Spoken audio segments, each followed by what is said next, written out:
Skinniest ever. I cannot. That is the strangest thing ever. If anything, you could lose a pound or two in the face.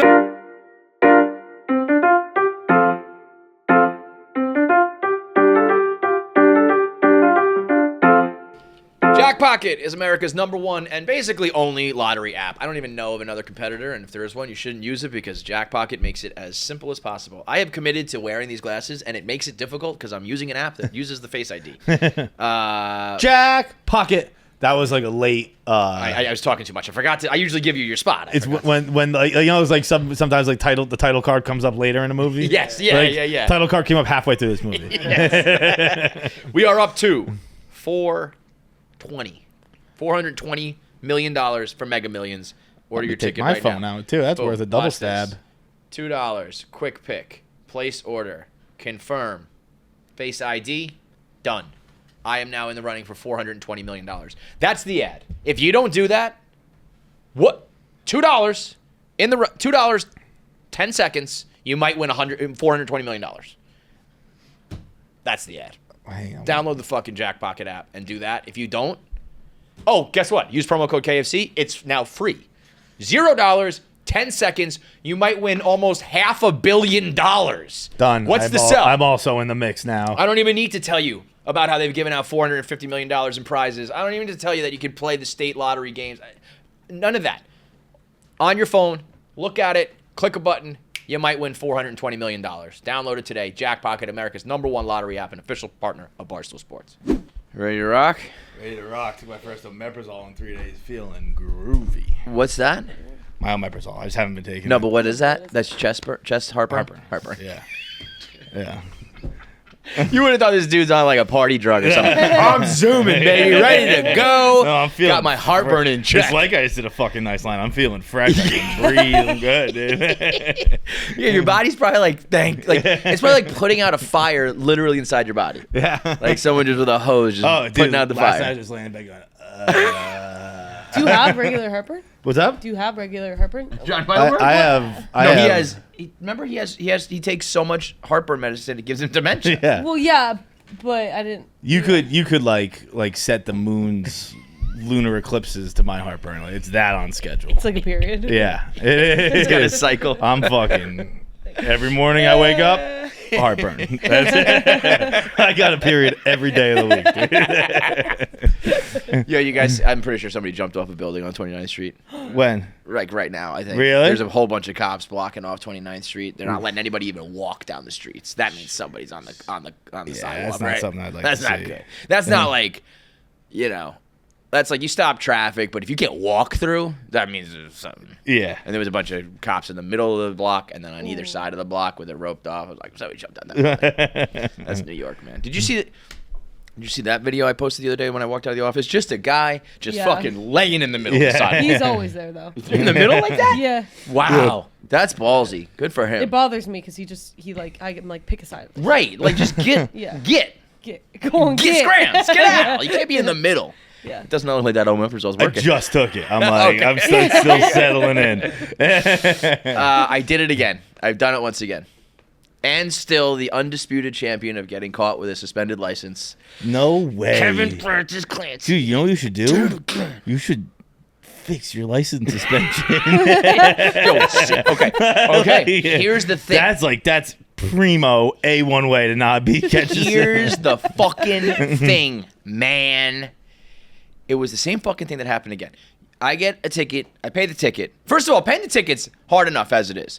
Every time I go to pay a ticket, I try to pay it right away. It says tickets in the last 7 to 10 days might not be there. Well, then guess what's not fucking happening? Yeah. Me paying this ticket. Because 10 days from now, that shit is gone. That's fair. The ticket is gone. It's out of my brain. I am now on to, well, they're never going to catch me mode. Yeah. After you got about 7 hours where I might fucking pay that ticket. 7 to 10 days. See you the fuck later.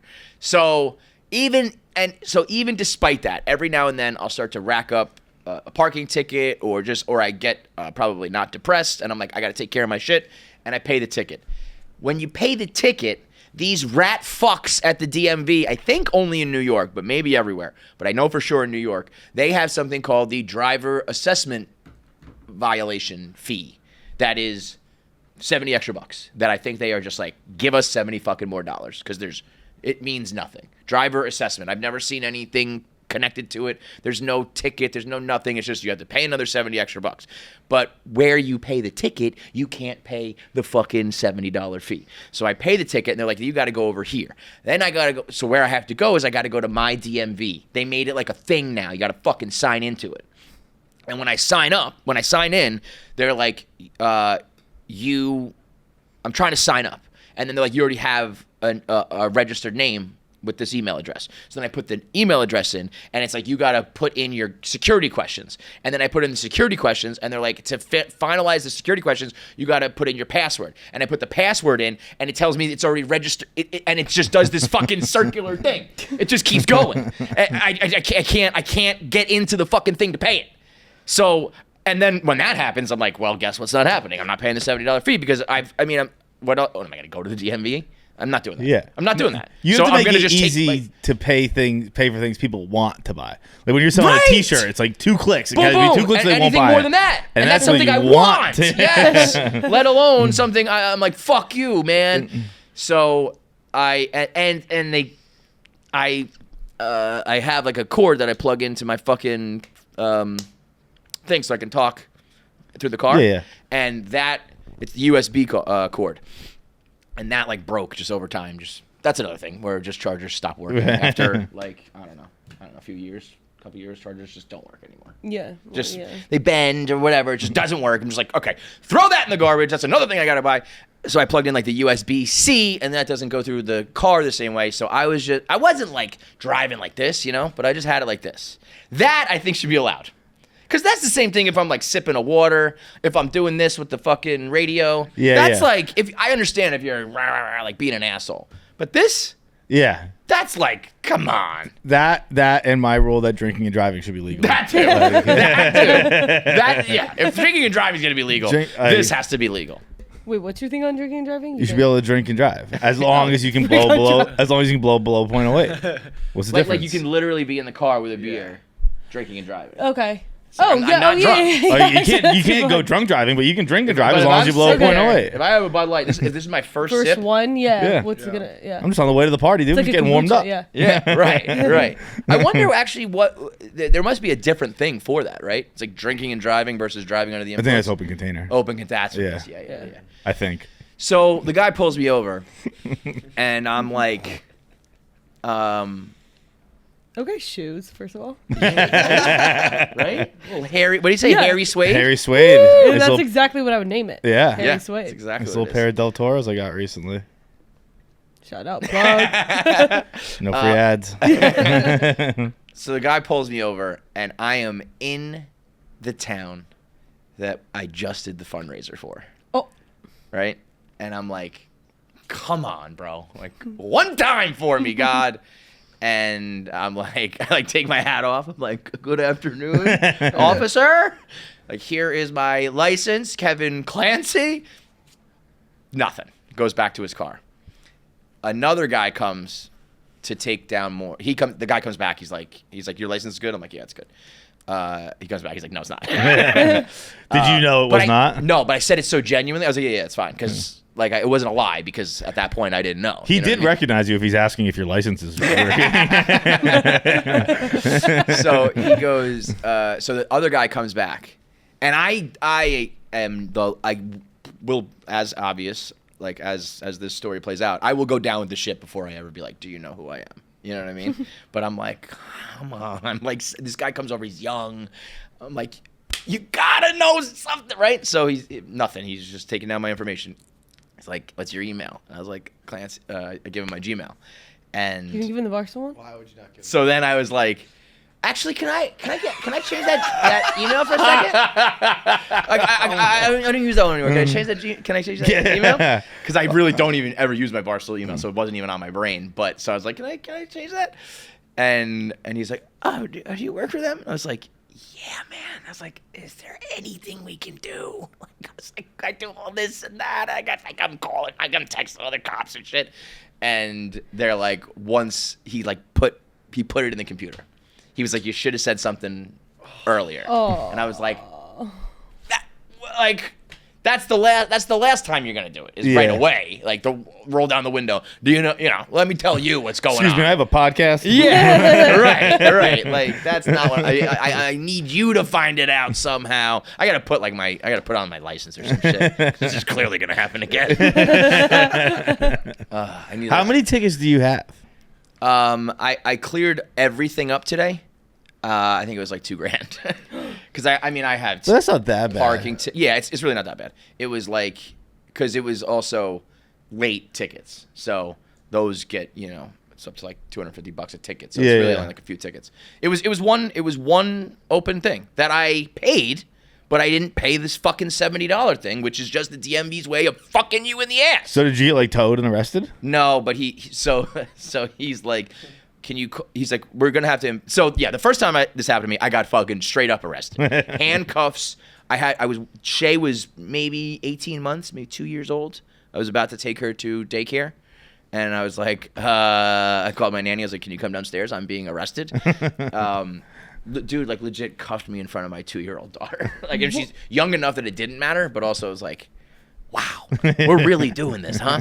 Fucking put me in the back of the car in those plastic seats. I was like, my shoulder's dislocating, dude. I was like, just uncuff me. I'm not going anywhere. I was like, I'm gonna get fucking arrested again. Of course, I'm on the way to Keegan's football game, and I've got his uniform. This is another thing, by the way. I don't know. Shout out to all the other divorced parents. You're either divorced parents who can like keep your shit in order, or your divorced parents that need to just buy 2 of literally everything. I am going to register. I'm going to create a fake kid and register a fake child for every single sport I do to have 2 uniforms and 2 everything for everything. I need 2 of everything. I'm going to literally have to make up a kid that has like a social security number or something that I can just get 2 of absolutely everything. 2 uniforms for school, 2 uniforms for sports, 2. So I got to get this uniform to the game on time. So now Caitlin's calling me like, the game's about to start. So I'm like, the cop's like, we're gonna have to impound this. He wasn't gonna arrest me. He was like, I'm gonna once he found out like everything that was going on. I actually don't even think he was gonna arrest me in general. He was like, we're gonna impound your car, but like you can. But then once you can walk that way, bud. Pop that thumb out if you want. So he's like, can anybody come pick up your car, drive your car? I'm like, yeah, I got that. And so I call somebody and they come and he's like, do they have their license with them? And I was like, make sure you have your license. And they show up and he's like, I got to run their license. Suspended license. No way. I'm like, oh God. And my dad, so I had that person come to pick up my car, and then my dad was coming to, I was like, I need you to run this fucking uniform over to the field right now. And then he had to pick, we all got in his car. I was like, this of course is what happened to me. But it's all because the DMV fucks you in the ass with that $70 thing. I got a ticket. I paid the ticket. That should be enough. That should be enough. Come on. We live in a society. You got me. You caught me. I actually think, considering how often I'm on the road, I got a pretty good record. I was going to say you might have the worst record. I by sheer just number, probably. Like, because you don't have tickets. If you drove as many hours as I drive, and as many miles as I drive, that's another thing. I'm about to turn in my car for my lease. I am so far over the mileage. Yeah. So far. I was like, I texted the guy being like, we're going to have to work something out. I think per minute in car tickets, I would actually be one of the highest. I think you have a delusional sense of your driving ability. I'm telling you, I am in the car more than any human alive. Because I also have not taken mass transportation in about a decade now. I'm either here, car, house, that's it. And it is constant. I'm telling you, you do the math. Maybe 5 tickets in the last 10, 15 years of driving everywhere? I remember being in I forget where we were driving. We were driving somewhere. And we were like, dude, you stink at driving. And you were like, no, you guys just drive like safe. You do it with your knees. Yeah, I'm good at driving with my knees. I know. But Your record would show differently. I don't get in accidents. No, that's my favorite. I remember when we were making fun of you, and you're like, "I've never been in an accident," or whatever. It's like a chef who just keeps feeding you slop, and it's like, "Well, you didn't die." No. Well, I'm not enjoying this either. No, but getting a cell phone ticket is different than being able to drive with your knees. yeah, but it's like the peace of mind of everyone in the car. Well, I don't give a fuck about you guys. But that's not my That's driving. what the driver's No, intention. The driver's goal is to. You listen. I'm driving to get me to and from. If you don't want to get in the car with me, you don't want peace of mind. Yeah, then we figure out don't your want own to get shit. in the car with you. Fine. But your you peace of insist- mind is not my responsibility. It 100% I is. promise you, we're gonna get there safely. If you guys can't just trust me, then trust the process. Trust the process. You're gonna get there safely. I drive with my knees all the time. Kevin's driving with his knees, texting, being like, "I don't know what everyone's worried about. Yeah. If you can't do You that, guys are a bunch of fucking pussies back there." There's not even like I'd rather be your toes where there's like grip something. There's not even like phalanges no. on All there. you need is you just have. I mean, I actually have. There's like spots on Yeah. my pants, certain pants Yeah. that I wear all the time, where that like are worn down from the fucking. I was looking at it, I was like, what is that? And I got in the car and it matched up perfect with the steering wheel. I was like, wow, there it is. There's your fucking answer. I don't give a shit about you guys' peace of mind. I'm sorry. If you want to ride, you can have it, but I'm driving my way. Getting in the car with you is like it's like driving with Devlin on the Blackout Tour. Gaz and I will still text about that sometimes. like, dude, how did we survive that? And people be like, how, like, oh, like from the partying and the drinking, and like, no, dude, from driving a Chevy Silverado with Devlin T9 texting as we're lugging fucking See, 20,000 tons. That's a man who knows how to drive. If you can't T9 text and drive, then you're a bad driver. I would argue that. You guys got to be up there with your 10 and 2 because you don't know how to drive. Think about it. Everything else you do, you don't follow all the rules. You think about it. Think about it. Better drivers actually text while they're driving. They kinda Think do. about it. Think about it, Bro, like if you put who's one of our guys? Who's one of our NASCAR guys that we love? Give me a name. One of them. Just give me one. Danny. We put Denny Hamlin in the car, and we're like, drive with your knees and text. He'd be like, yeah, because I know how to fucking drive. Denny Hamlin probably would go, I don't know about that, guys. We're going to be driving this in 300 miles an hour. I think Well, not the fucking stock car. He gets in his fucking Toyota. He's fine. So yeah, I did it again. One of my greatest accomplishments is like. Oh, I and gotta- also my inspection expired in June. Just throw that in there. I got a ticket freshman year, and then it like adds every time you don't pay it. Oh, so yeah. then I was like, I'm not gonna pay it because like I'm just gonna hope that this thing goes away. And all my friends were like, you gotta pay it, and it kept going up. And then by freshman year, it was $400. It started as $15. It was $400, and I was like, you guys, I'm not gonna pay it. Like I think I'm gonna get away with this. As soon as I graduated, it went away. Never had to pay it. Well, that's different too. Yeah, I feel like it was. And like same thing happened with high school. So like now I just don't even believe in That's tickets. what I feel like you It can happens with kind of fake- get away with them. This is kind of proving positive that you can't. But there is just some sort of, again, I think it's on account of the depression where you just don't do things that you need to do. Yeah. But like I can't even fathom being one of those people that's like even after I got my license suspended, like that day, I was like, all right, like drive me back to get my cars. I gotta go like pick up. And they were like, what are you gonna do? I was like, I mean, I gotta do shit. I'm gonna fucking just get back in my car and drive it and just like hope I don't like I'll stop texting. I'll make sure I drive safe this time. Like, all right, I'll try and drive safe. yeah, like but I'm not. It's not even texting. You know, You like look at me.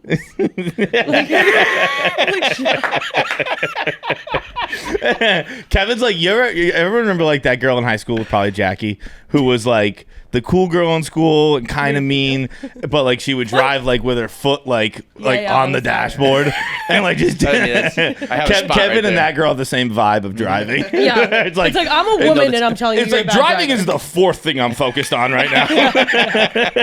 And it is very much like like when the lights go on and or like I know I have to pay shit. I'm just like we're just plowing through that. Yeah. I can't. It's but it goes beyond driving. It's everything where it's like take care of this thing, and I'm just like no, No. No. I mean, I'm with I'm you just on not, that. and it's obviously the worst way to live because it's just more money, more stress when it comes home to roost. But I literally can't imagine being one of those people that's just like, well, I mean, I have like a ticket and I can't like. I have to pay it. Like, Yeah. You know what I mean? Or you shouldn't drive right now. It's like, I don't know. I'm just going to fucking drive to the place. You know what I mean? Just being one of those, like, I can't do it. It's not in the blood. It's not in my blood. It's just not going to happen. I had like a similar discussion this weekend with my mom where it was open enrollment. So I was like, perfect example. We talked about that the other day. Like, I got an email from our head of HR, or head of people, whatever it's called. And it was like, yo, you still haven't done this. So I like opened it up, called my mom. And I know that I'm supposed to withhold more tax than I do. Mm-hmm. So I was like trying to figure it out with my mom. And I was like, why am I even involved in this? And she's like, what do you mean? And I was like, why? Like, why does this fall on me? Why is this my responsibility? I'm with you. I'm with you. I know that sounds ridiculous, but I'm with you. She's like, what do you mean? Like, it's the taxes. I'm like, but they know what they want. Like, it's there. It's on. You take it and then give me what I get. That's like, why am I involved in this? Needing to withhold more is fucking nuts because it's like, I signed up. You have my, I got employment. I got my W-2s. Whatever. I've done my part. Right. What else is there to be done? What the fuck is that about? The government. You are my parents. You give me my fucking allowance when I get. Yeah. Fucking take what you want and then give me what I get. Why do I have to get it, then do math and give it back to you? 100%. It doesn't make any sense. And take the fucking right amount. Whether it's too much. When it's like, oh, did you get money back or do you owe money? Why don't we just do the fucking right amount? You figure it out. Like, you want the money, you figure it out. I can understand if you get a bonus that is variable. Because they're like, we did another bonus. Yeah. But I've had it be like... It's my salary. Right. Like, it's the same fucking thing every time. You know it. It's there. Take the right fucking amount. Like, it just shouldn't come to me. It shouldn't... I'll keep what you want and give me the fucking leftovers. You can take more to have this stop. Yeah. Take a $70 fee. Go ahead. For me, like, when pilots, like, are like, will make up time in the air, it's like... Do it all the time. If you could have done that in the first place. Yes. Do it all the fucking time. Everybody's just... nobody... My dad said something to me the other day. It was probably... I was ranting about this. Oh, no. I was ranting about the house renovation, which I came in here when you were gone, and I was about to just, like, fucking explode, and my contractor called me right before we recorded, so I just have the whole conversation recorded. And this guy, he's a great dude. I love him. But, like, this project is really going poorly right now. And I'm screaming at him, and then he's, like, screaming back at me, and we kind of, like found a middle ground. I was like, all right. At one point, he'd start to do the Michael, because he would just go, Kevin. He goes, you think I want you on my ass? I know who you are. I know what you can do. And I'm sitting there recording it. I'm like, yeah, goddamn right. But, it is a little fucking crazy. They opened my house in July. And nothing is done. I just have half a house for the whole year, for the half a year. The whole thing was supposed to be 6 months. Nothing's done. Literally nothing. And I was like, there was some things, because as I just explained, the type of person I am, they were like, you need to pick this thing and that thing and tell me this and that. And I, didn't do it. So I'm like, I can understand like that pushed this a week or a couple days here and there. Not you started my shit in July and it's November and I still have open fucking gutted house. Yeah. You know what I mean? That's like, come on. And I hired somebody else that was supposed to kind of like run point on all this. And that's the person I'm mad at. So, but he's the one, I'm mad at her for like not responding to shit. That's part of the problem. He responds. So he calls me and so I'm good with him, but I'm just taking out, you know what I mean? Yeah, and by the end, I'm like, I'm not mad at you. I'm not mad at you, dude. I'm mad at you. But that was very funny. Kevin. So you're not gonna badmouth me on your show, right? Dude, I think when this is all, me and Pav started putting out renovation shit in July, being like, all right, the whole plan was like, we want to do some home renovation content because that's such a big thing. And we started it, and there was like so much appeal to it, and then I don't have anything left. I don't have any update. But I also think part of the process is this shit, because like everybody, I think this is pretty extreme. And it really isn't his fault. I don't want to put him down too much because like we found out we needed to do the air conditioning and heating. That was broken, so I needed to do that first. And then we found out the fucking roof is broken. So I gotta do that first. Like classic KFC mush type shit. I went back. I don't know if I told this on the air. Dude went up to my roof and checked it, and he came down and he was I want to say Polish, and so he had like this thick Polish accent. He was like, I am offended by this. He literally said he was offended by how bad the roof was. He's like, he was like, yeah, I can't do a Polish accent, but he was like, in all my years, I've never seen a house with the roof this bad. Like, just literally like Band-Aids, just over holes. So I needed to redo the whole roof. And like, I go back to my inspection. When you get a house, you get an inspection. And it's just like, slate roofs are some of the strongest roofs in the world. They can literally last like 400 years. Like there's a couple spots you need to patch up, but otherwise good to go. And it's like, nope, I need to spend like $120,000 to fix this roof.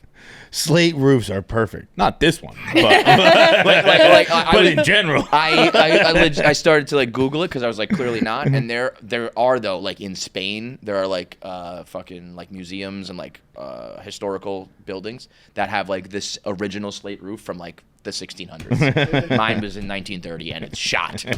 So yeah, not that one. So it's not totally his fault, but Gametime is the official ticketing partner of Barstool Sports. We love getting out to live events, whether we're talking about comedy, you just went to see Soder, whether you're doing Broadway, whether you're doing a concert. Rockettes in town this weekend. I know I was already starting that up. The whole month now. Whether you're doing sports, any live event, Gametime has you covered with the easiest app to use and the up to the second pricing.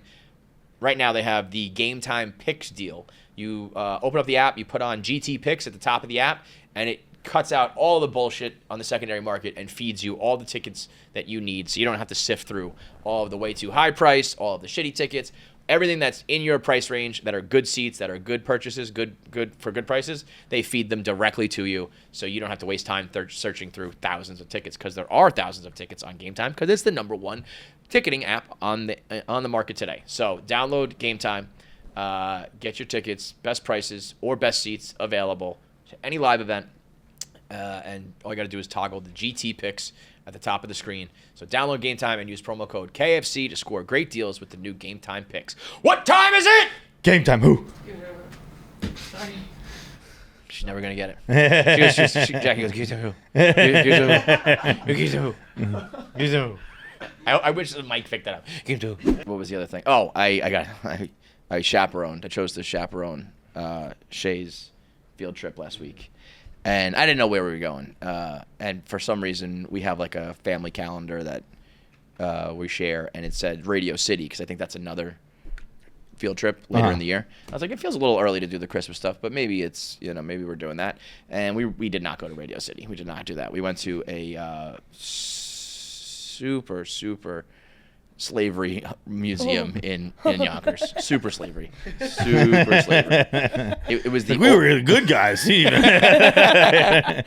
was there was some like it was called the Phillips House, which is like the Phillips family ruled this area of Westchester, and so they were like the big dogs. So there was like one part of their house that was still original, and the rest has been built in this little museum.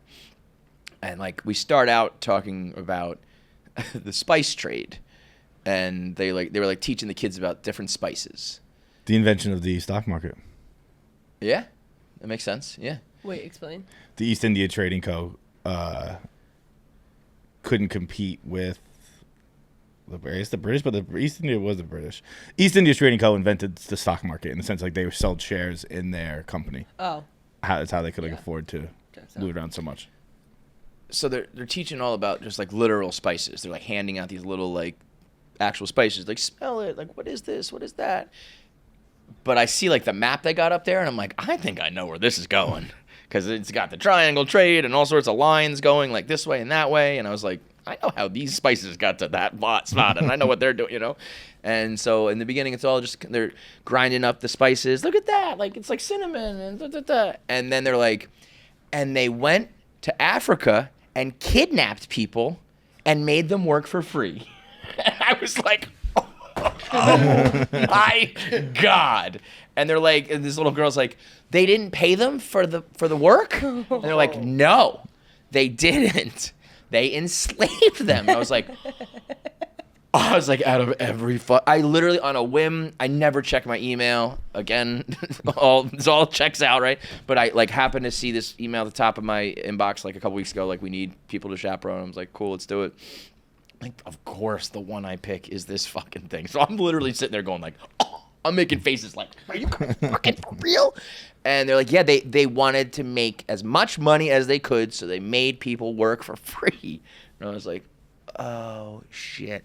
And then we move on, and there's like a video screen that kind of has this like hologrammy AI type thing, and it's a slave.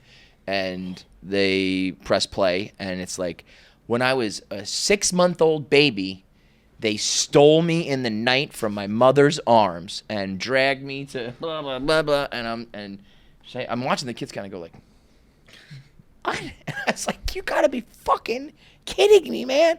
And so they're young enough, they're old enough that they're kind of like, what the fuck's going on? But they're young enough that they're just like, whatever.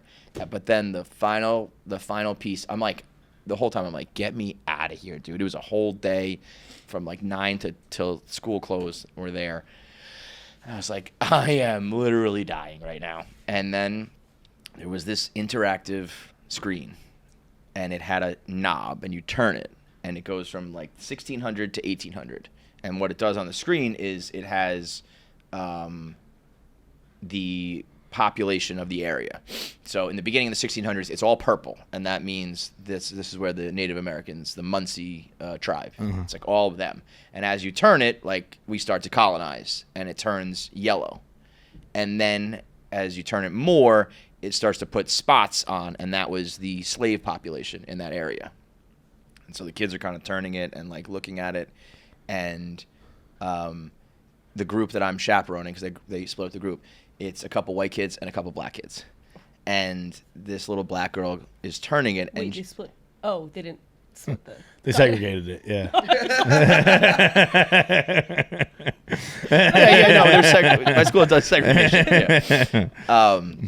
So she's turning it, and they're like, "What is this?" I'm like, "Oh, this is the different like people that live there." And she turns it, and she's like, "Which one are we?"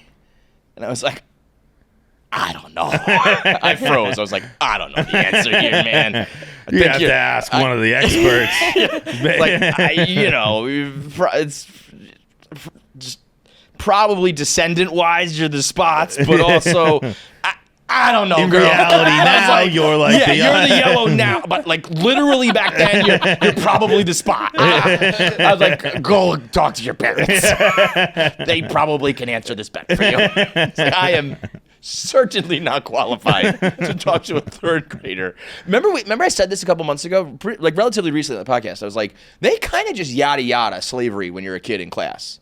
I think they, I don't really remember what I learned. I don't remember, like, we definitely went on field trips like this, but I don't remember. Like, I knew the literally, like, but they didn't really drive home, like, how fucking horrendous slavery is. You know what I mean? I remember, obviously, emancipation and all that, but it was more to me about, like, the trade and, like, the spices and the cotton and not, like, the horrific shit that we did to people. And I obviously understand that's probably what, the part of the problem and the way they teach it or whatever. But I was they focused on like, here's a good solution we found. They didn't focus on how the problem came about. Exactly that. Like, here's some good shit. We did some good shit. We freed the slaves. How'd they get there? Don't worry about that. Yeah, exactly that. And this was fucking the real. This was the real deal. And I was like, this is probably why they yada yada it, because I was like, I don't want to talk to these. I don't want to tell these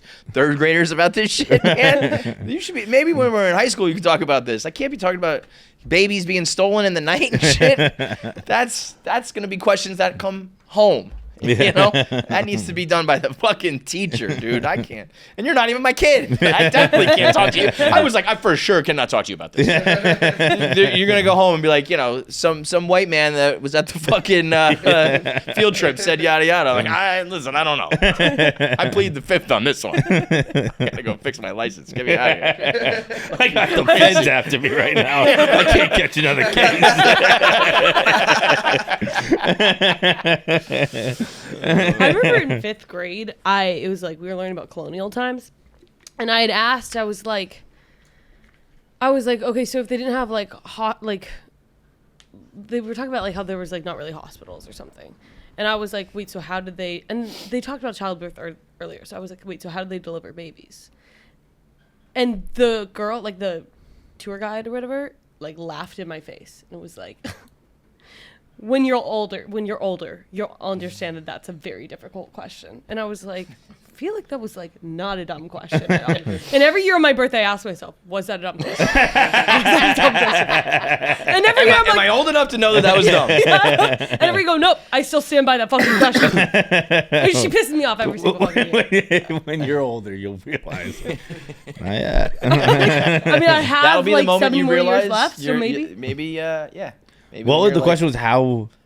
It was, how do you deliver a baby if not in the hospital? It's a fair question. Like I get, like, it's not, wasn't like, I was in 5th listen, grade. the baby's just coming out. We get that. I was but in how 5th do you grade. Yeah, the baby's yeah. coming out. Like, I don't know, you do an at-home birth. Now I figured it out. I don't think it was a stupid question enough to laugh at the class and say, when you're older, you'll understand that was a stupid question. you dumb lady. Not even when you're older, How old you'll were you? understand it. 5th grade. 5th grade. She knows It's exactly. 5th grade. a super fair question for Such a 5th fair grader. question. I still think about it today when I hear that people do an at-home birth. I'm like, are you out of your fucking mind? The amount of shit that can go down when you're giving birth.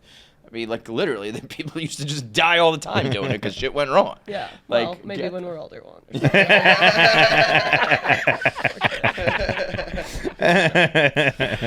Oh, man. What else we got? Is there Barstool? Oh, have you seen the video of Dave looking at that picture? I have not. No. Oh, it is so fucking... Do you guys know what I'm talking about? Yeah. A new short Dave picture came out. Oh, I saw it at Ole Miss. Yeah, wherever he was, yeah. And Dave, first of all, it was legitimately like that meme of like, hey babe, wake up, like new Dave picture drops. You know what I mean? And he's on his phone and he's like, this can't be real. This is not possible. He is flabbergasted by being short, which I think we've done this enough times. Like, and the crowd around him, dude. Dan's like, is that a Quigs? That might be a Quigs. And Austin is like, no, it's 0.5.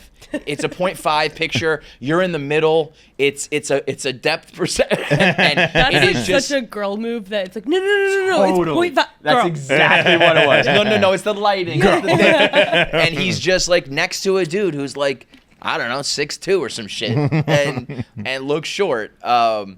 And the way they were just like, no, honey, sweetie, you're doing great. Like, don't worry, you're tall enough. It is so. I was fucking dying, dude. I think I have it on my Instagram. Sorry. The way, and of course, it being Austin was so good. Like, no, it's 0.5. And I do believe it's a little bit. It's the opposite of the Foley effect. Oh wow! It's the sweatshirt being like too big. Too big. It's the perfect storm. The You're hat next to a being tall too guy. big. Everything's too big on him. He looks Yeah. like it looks like he's like a kid wearing adult clothes. Yeah, And that's not. And then you stand next to a tall guy, and it's just not gonna. But there are people in the background going, "Oh man, look at his feet! Look at his feet!" And it was like it was a little bit of you can understand how like yes men and people just it's like, man, that like when someone's famous and it's like they have nobody to check them or nobody. It was everybody just trying to like tell you no. It's not. It's just the picture. Or it's just the phone. Or it's just this. You're not. It was so good, man. The way did we have his reaction when he was like he's just beside himself? I hope you guys hit the wire. I don't know. It's a 0.5, but it's like is that Quigs? Is that Quigs? He's like, it's unbelievable. It's unbelievable. It's unbelievable. That's unbelievable. Oh, fuck. I don't know how to explain. That's the job. It has to be. Something happened. Who's Holly Dean? That's the point. When they do 0.5, whatever's in the middle is the smallest. It's just a bad. And the big people at the front too. It's just like, it's a great size. It's a great size. It's the perfect size, honey. I swear. And slander artist. Photoshop. He's just so. You're standing in. I feel like you're standing in a hole. If it's downhill, the big people at the front is inspired. Look at the guy's feet. His feet. Yeah, so they made your leg shorter too. Is it not a portion of your body? It might be good. I saw that in bed at night, and I was like belly laughing to myself. I thought it was so fucking, when he's like, it's unbelievable. I'm so disappointed, so mad it happened. I can't explain it. It probably is a little bit of the reverse Foley effect. Remember the Foley picture? Yeah, oh yeah. Because he was at the front. There is something to that, right? When you're in like a V and you're in the front. But everyone explaining it away was so good, man. I was thinking, I want to put together like the definitive list of bad Barstool pictures. Yeah. Because we all got them. What's your worst one?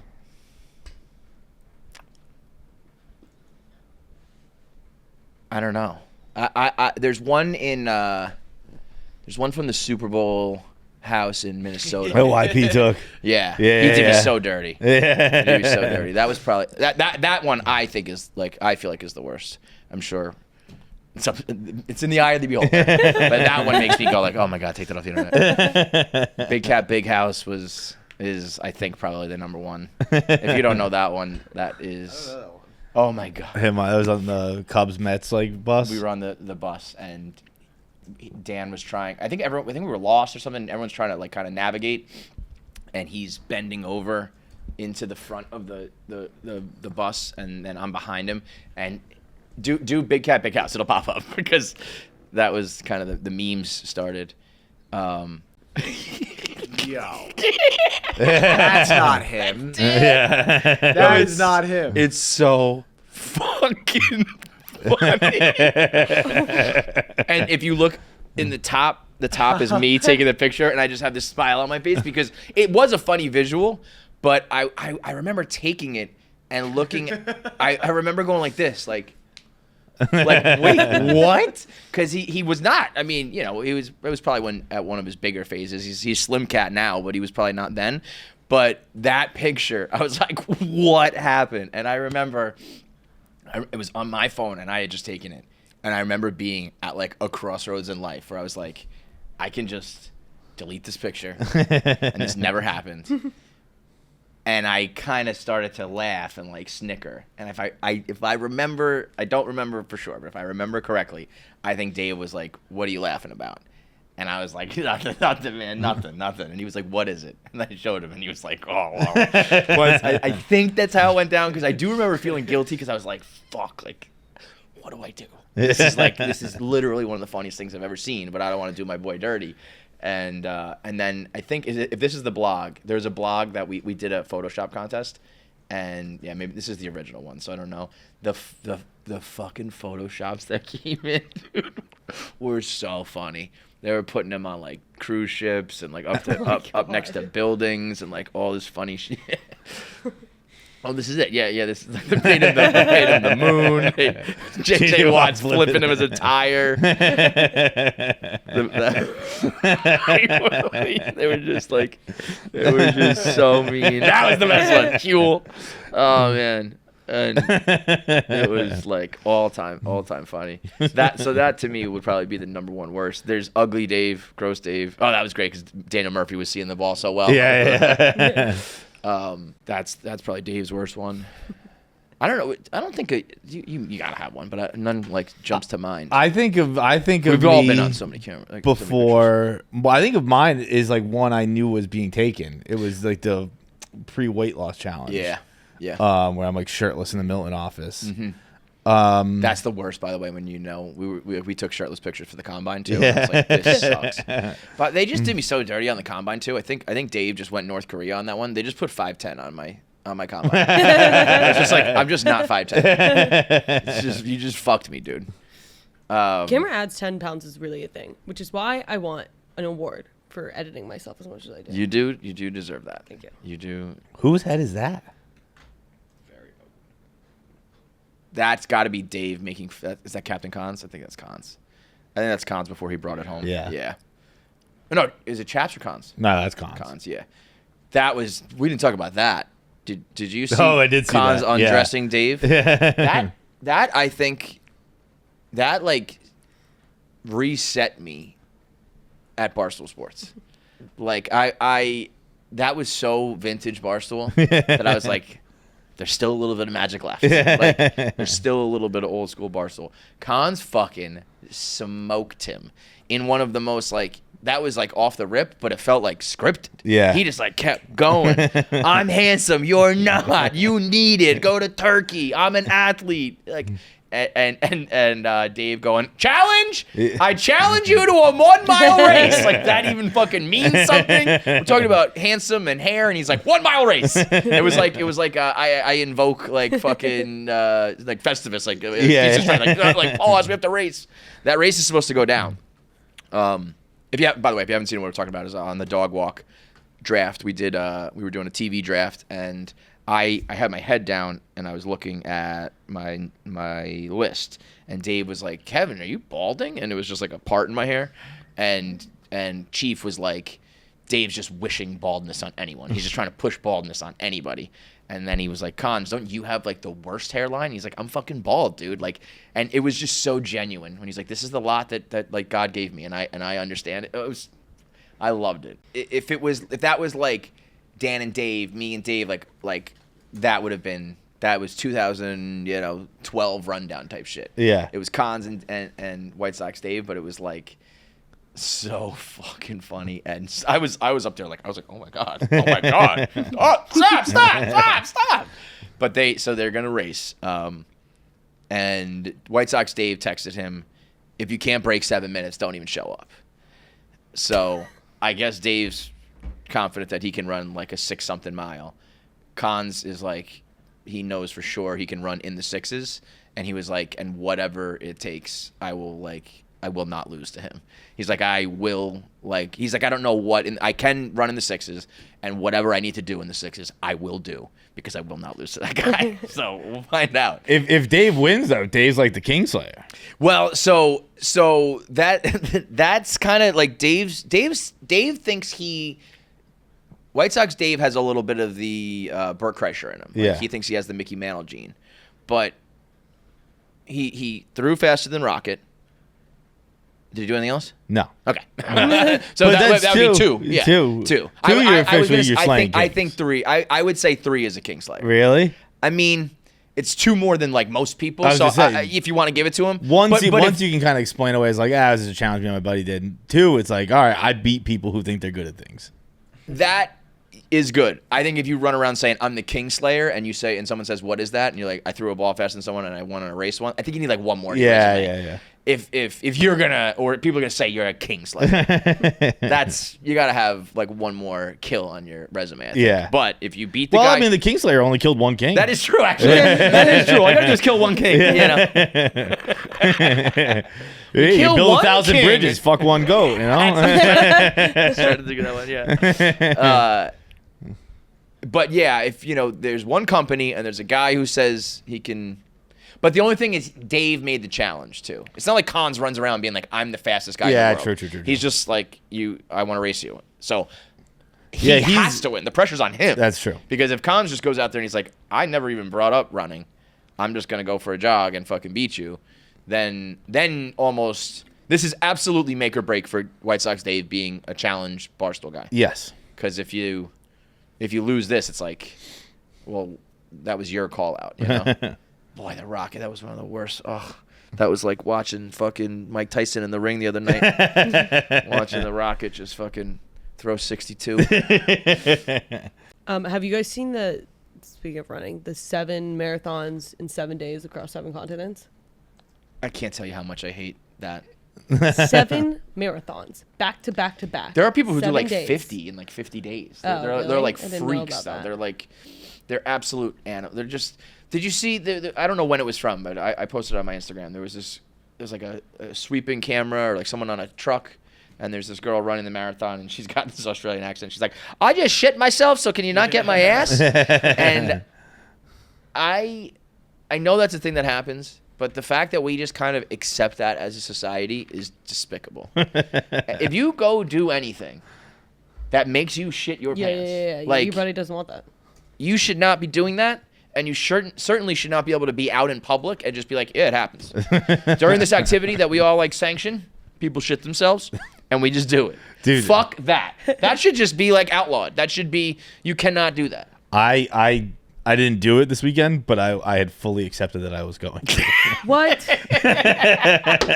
For just being alive. I Like, was was uptown. I was very sick. I got Shake Shack like Wednesday night, and Shake Shack most food poisoned person of all time. Shake Shack does not Literally 100 times now. Like Shake Shack, I have just like lactose intolerant. It's something. No. It's something. it's Shake Shack. It's like when I eat Shake It's not Shack, lactose intolerant. I have it's a Shake Shack. 90% chance of having And you stomach still issues. just do it. Oh yeah, Is it the burgers? Is it the cheese? burgers for sure. The Smoke Shack, it'll get you. It's delicious. But So you just do it knowing. I know I have full confidence. I'm going to have a rough few days after this. A few days? Jesus, man. And I ordered it Wednesday night, and Saturday I was uptown, and I was taking the subway back, and I remember I was seeing the doors open, and I was at Columbus Circle, and I was like, that's a long way ways to from go. my house. and I was just standing there, and I was like, I'm gonna shit my pants. I didn't, but I was like, it was, dude, it was so quick. I went from, oh man, I'm gonna shit my pants to, I'm gonna shit my pants. I didn't even finish the sentence of freaking out about it before I just went, well, this is gonna happen. So like, whatever's whatever. What do you think you would do? Wait, well now I'm on the edge of my seat. Did you? No, I didn't do it. I got home, but it was wow. I was far. I mean, 59th is far away. Yeah. I was on the local 59th. There's a like lot 10 of stops, stops, yeah. dude. And then I got to get out. I got to walk upstairs. Got to walk up a bunch of stairs. Get to the bathroom. Yeah. I think I just forgot to do it, to be honest. I think I got home and just sat on the couch. And was like Ew. Good. It's great. Good. What do you think you would do in that scenario? Like if it was visible. Oh, this one gonna be visible. You said it. No, would I be? mean I feel like it would be visible. I guess it depends on what pants you're wearing. I know what pants I was Listen, wearing. I was wait, weirdly what did comfortable you with mean it. by that? Yeah, What? yeah. What did you mean by that? I don't really know. I think Like what what I are you thinking meant. about like visible like coming out of your like I think if you're gonna What shit do your you pants, I think it was gonna look more like a wet pants situation. right. Okay, but I think that's I don't listen. If anybody ever shits their pants and it's like a full solid shit, that's crazy. That would be crazy, right? If you could It's see just like like you're just not bumping potty out of trained. right. Like it's usually an emergency that's gonna be like a situation like that. If it's just like lumps in your pants, it's like you probably could have stopped that from happening. I think you just didn't try hard enough. just the fucking mole rolls out. Yeah. Like what the fuck? It's got to be a wet situation. I mean, like if you, like I think I would just sit on that subway. I was standing. Until oh fuck. I think I would just ride the subway until I guess if I was standing up. If I was like sitting down somehow, I think I would just be like, I'm gonna ride this until this car's empty. I'll ride this till like 3 a.m. And every time people be like, it's a homeless guy. I don't know, it just smells here, whatever. Like I'm just not standing up. There's no way I'm standing up anywhere if you are going to see that I should. See, I think I will that's sit why. till I die. I think that's why I was just like whatever, because like it was gonna be standing. So then like, Oh my god. I think it would have made less of a mess standing.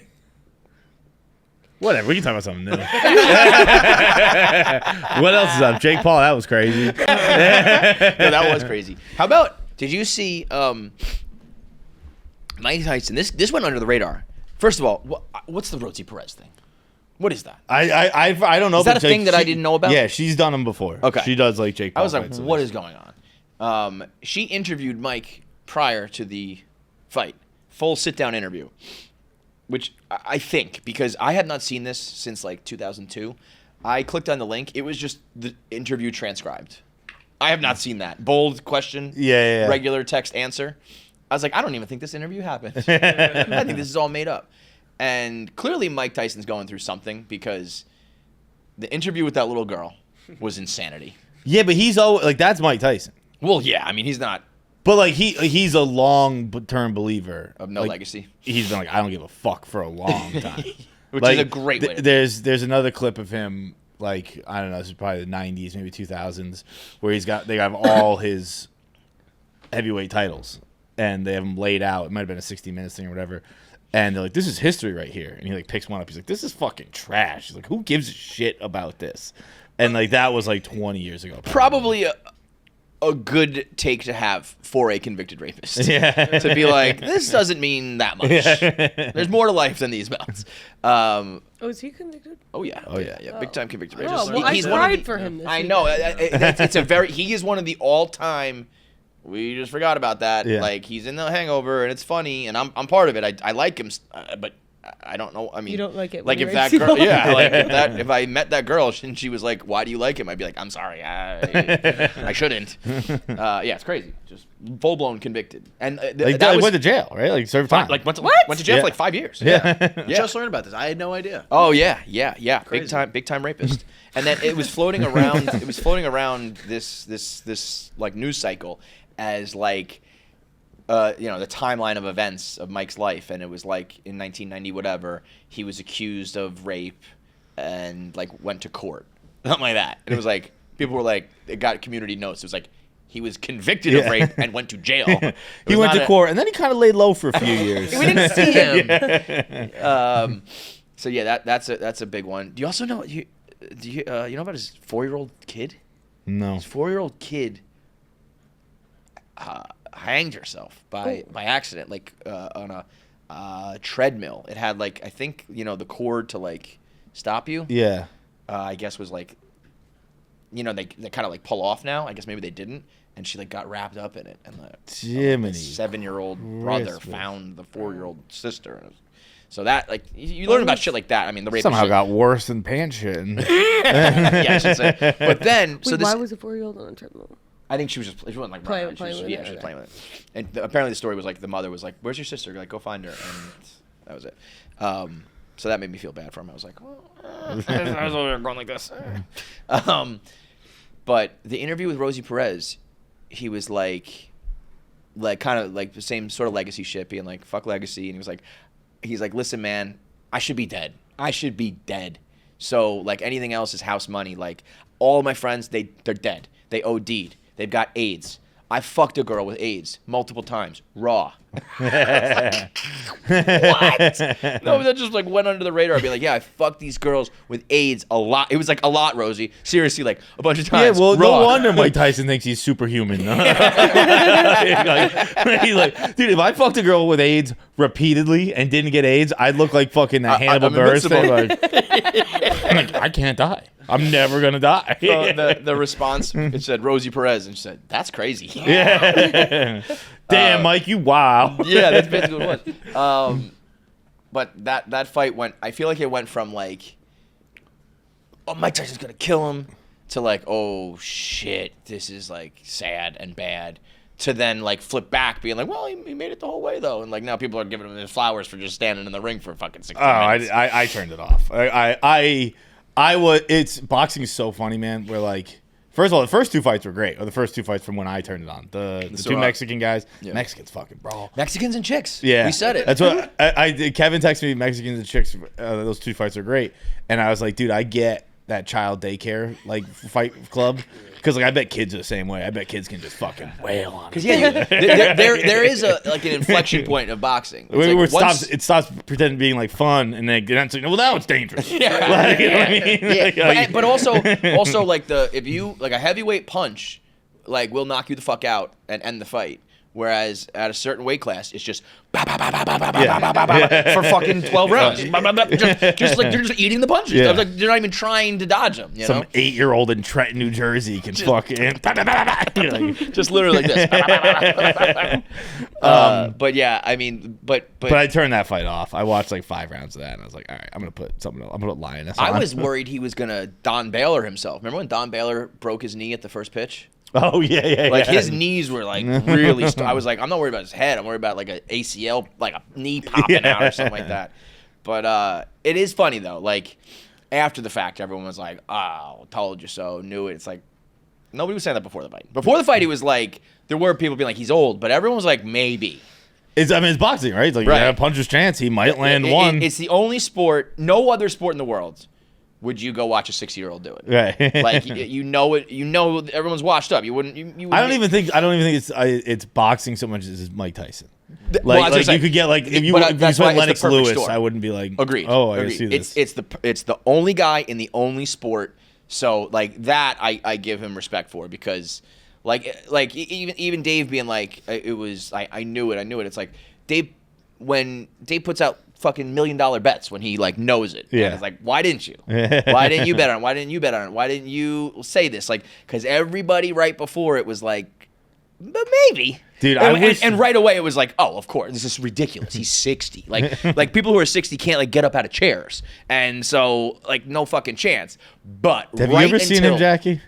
Like, have you ever like watched Like clips? early, No. like, He it's is ferocious, so dude. violent. Like it is literally insane. It's scary. Like he used to. Not only would he win, it would be like first round knockout. Like he has like 8 seconds into a fight, just boom, see you later. Like kill you. Bam. Oh my god. He was 20 and he won. He was the youngest heavyweight champion ever. 20 years old. His parents were dead by like the time he was like 13. He was like addicted to drugs and living on the streets or whatever at like 15. He would just kill. He was even like a little before my time, I think. Like I think Yeah, he's like his late prime- 80s, early his 90s. prime was the 80s, yeah. And but I remember like my dad telling me about him, and then like watching clips like this. Like I think the only like Tyson fight I ever saw was Lennox Lewis and Evander Holyfield. I think so. Like that's like obviously the end of his career. No. So he went to jail, came out, like Was this got jail back right in the away? ring, and of course he's like the biggest ticket right away. Everyone's like, we got to see Mike fight again. First of all, he came out and he fought Tommy O'Malley. What's his? I always get him mixed up with the fake character from Rocky. Yeah, I don't remember. It's something Peter O'Malley. I think it's Peter O'Malley. He fought this like white Irish guy, and it was like everybody bought the pay-per-view, and I think it was like a first round knockout or something that was like really shitty. Like it was a terrible result, and everyone was like, we bought this for that. So he kept trying to like come back, and he fought Evander Holyfield basically when he was like done being like the champ.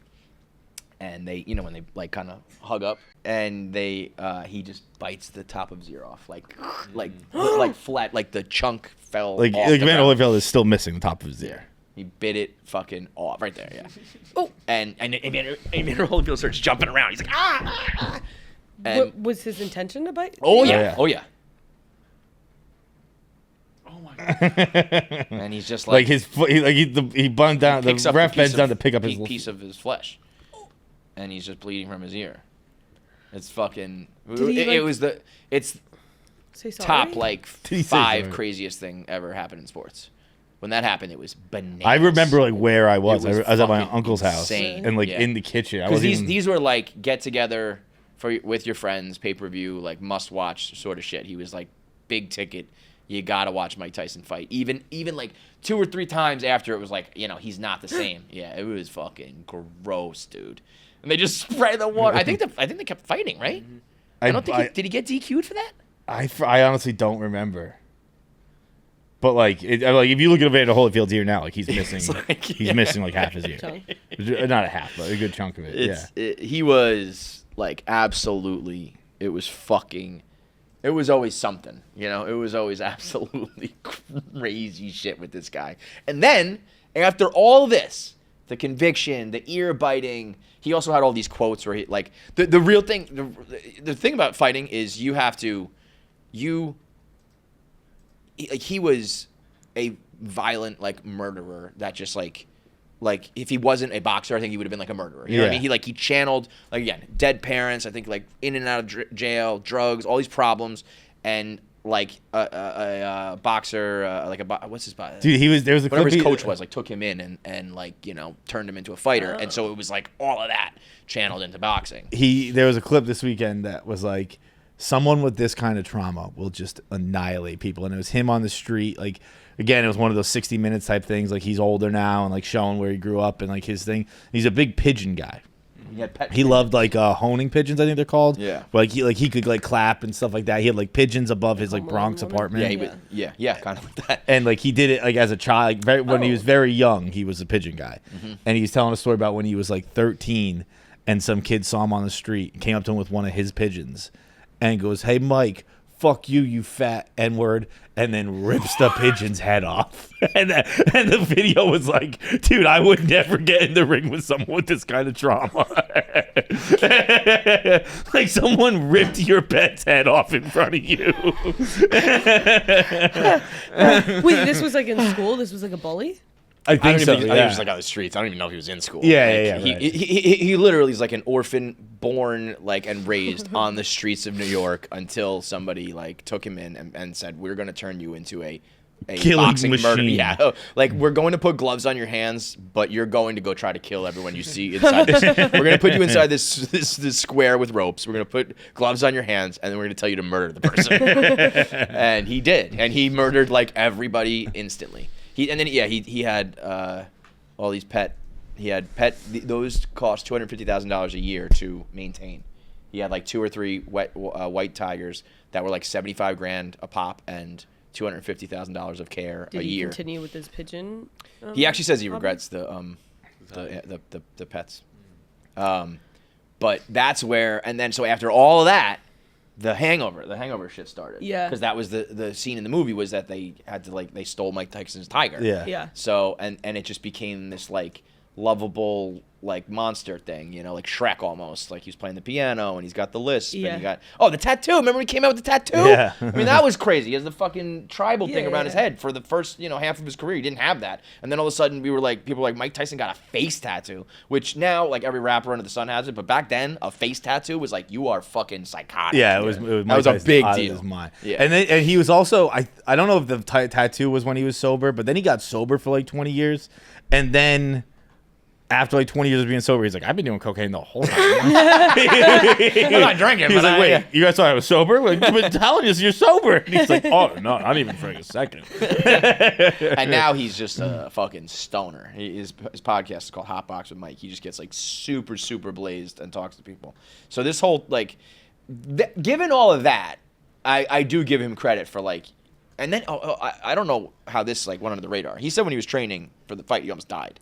Yeah, that was out there. Oh, because the fight was supposed to be a while ago, so they pushed the fight. Okay. I don't remember that being like. I guess I remember it being pushed, but I don't think I remember it being like he almost died. Yeah, it was like I knew he had. I don't know how if he almost died, but I knew like eight quarts of blood or something like that, and so it's a very. I forget that people like don't know these things now. Yeah, you know? It's a very weird. It's like I just assume that everybody knows about Mike Tyson because it was just like such a part of everything, but it's like, I understand you guys not knowing about an athlete from the 80s. Are you guys up to date on the whole Tommy Fury, Molly May thing? No. Like, so, real quick, basically, like, Molly May and Tommy Fury, they met on Love Island. Right. Molly May is, like the most perfect, whatever. They broke up a while ago, and people were like, what happened? Like, you guys were, like, the cutest couple ever. And then, like, there were, like, rumors of him cheating, but people were like, I don't know. And then this, like, girl went on this podcast and like she's just not even slightly cute. Mm-hmm. And she was like sitting there smiling, like the video, you kind of have to see the video, and she's sitting there smiling being like, yeah, you have to see the video. Oh, and he fucked her and that's why they broke up. Fucked her and that's why they broke up. Did you guys watch any of the UFC fight? That was actually good. No. Dude, the UFC fight. Fill me in so I can do the rundown, by the way. was pull up this will be the last thing I said to pull up. The kick for the John Jones kick. Oh, I did see that. That dude, back kick that just destroyed that dude. Getting that kick and then someone punches you in the face, Yeah. I'd be like, what the fuck, Bro, man? that to me, I'd rather get hit in the face than what that happened. He gets in a car accident, and then they don't. I'd be like, call this fight immediately. He does a back kick like to his stomach, and the guy just goes down like. I mean, that was obviously at like the one we just saw is at like half speed. He just fucking watches. It's not really particularly fast either, but I guess when boom, oh, and the guy's just like, I'm done, and then pow, pow. But the fight, if he kicked me in the stomach like that, death. Yeah. I would die. No, I'm not kidding. That would and he did the Trump dance in front of Trump, which is fucking. The crazy. Trump dude, that I think I've come around on the whole thing now. What, Trump? I'm just like the spectacle. I'm good at living in reality. So when people are like, "This is the world we live in," I'm like, "Fine, this is where we're gonna live. This is where we're gonna live." Right. And like just join the circus, bro. Dude, Stop trying to fight it. Yeah. When it's like, just have fun with it. Honestly, at this point, fuck it. Like it's like between Twitter, everyone going nuts. I'm like, aren't these all the people who are like, we can't have politics in sports? Aren't these the people who told me that like it's the taking and like which the politics where we go, which is where we go to escape from it, right? And then it's the president is sitting there, who is he's a billionaire tycoon, and then he's sitting next to the richest man in the world who got his money from apartheid South Africa. And then he's sitting next to a Kennedy. And then he's sitting next to Kid Rock. And then we're like, this is the party of the working class. And I'm like, I know. all right, boys, crazy. let's fucking do it. Let's fucking ride, dude. Hell yeah. Michael Chandler, pick that guy up, spike him on the ground, do it in front of the president. Let's fucking party. Let's fucking party. Let's go. Yeah.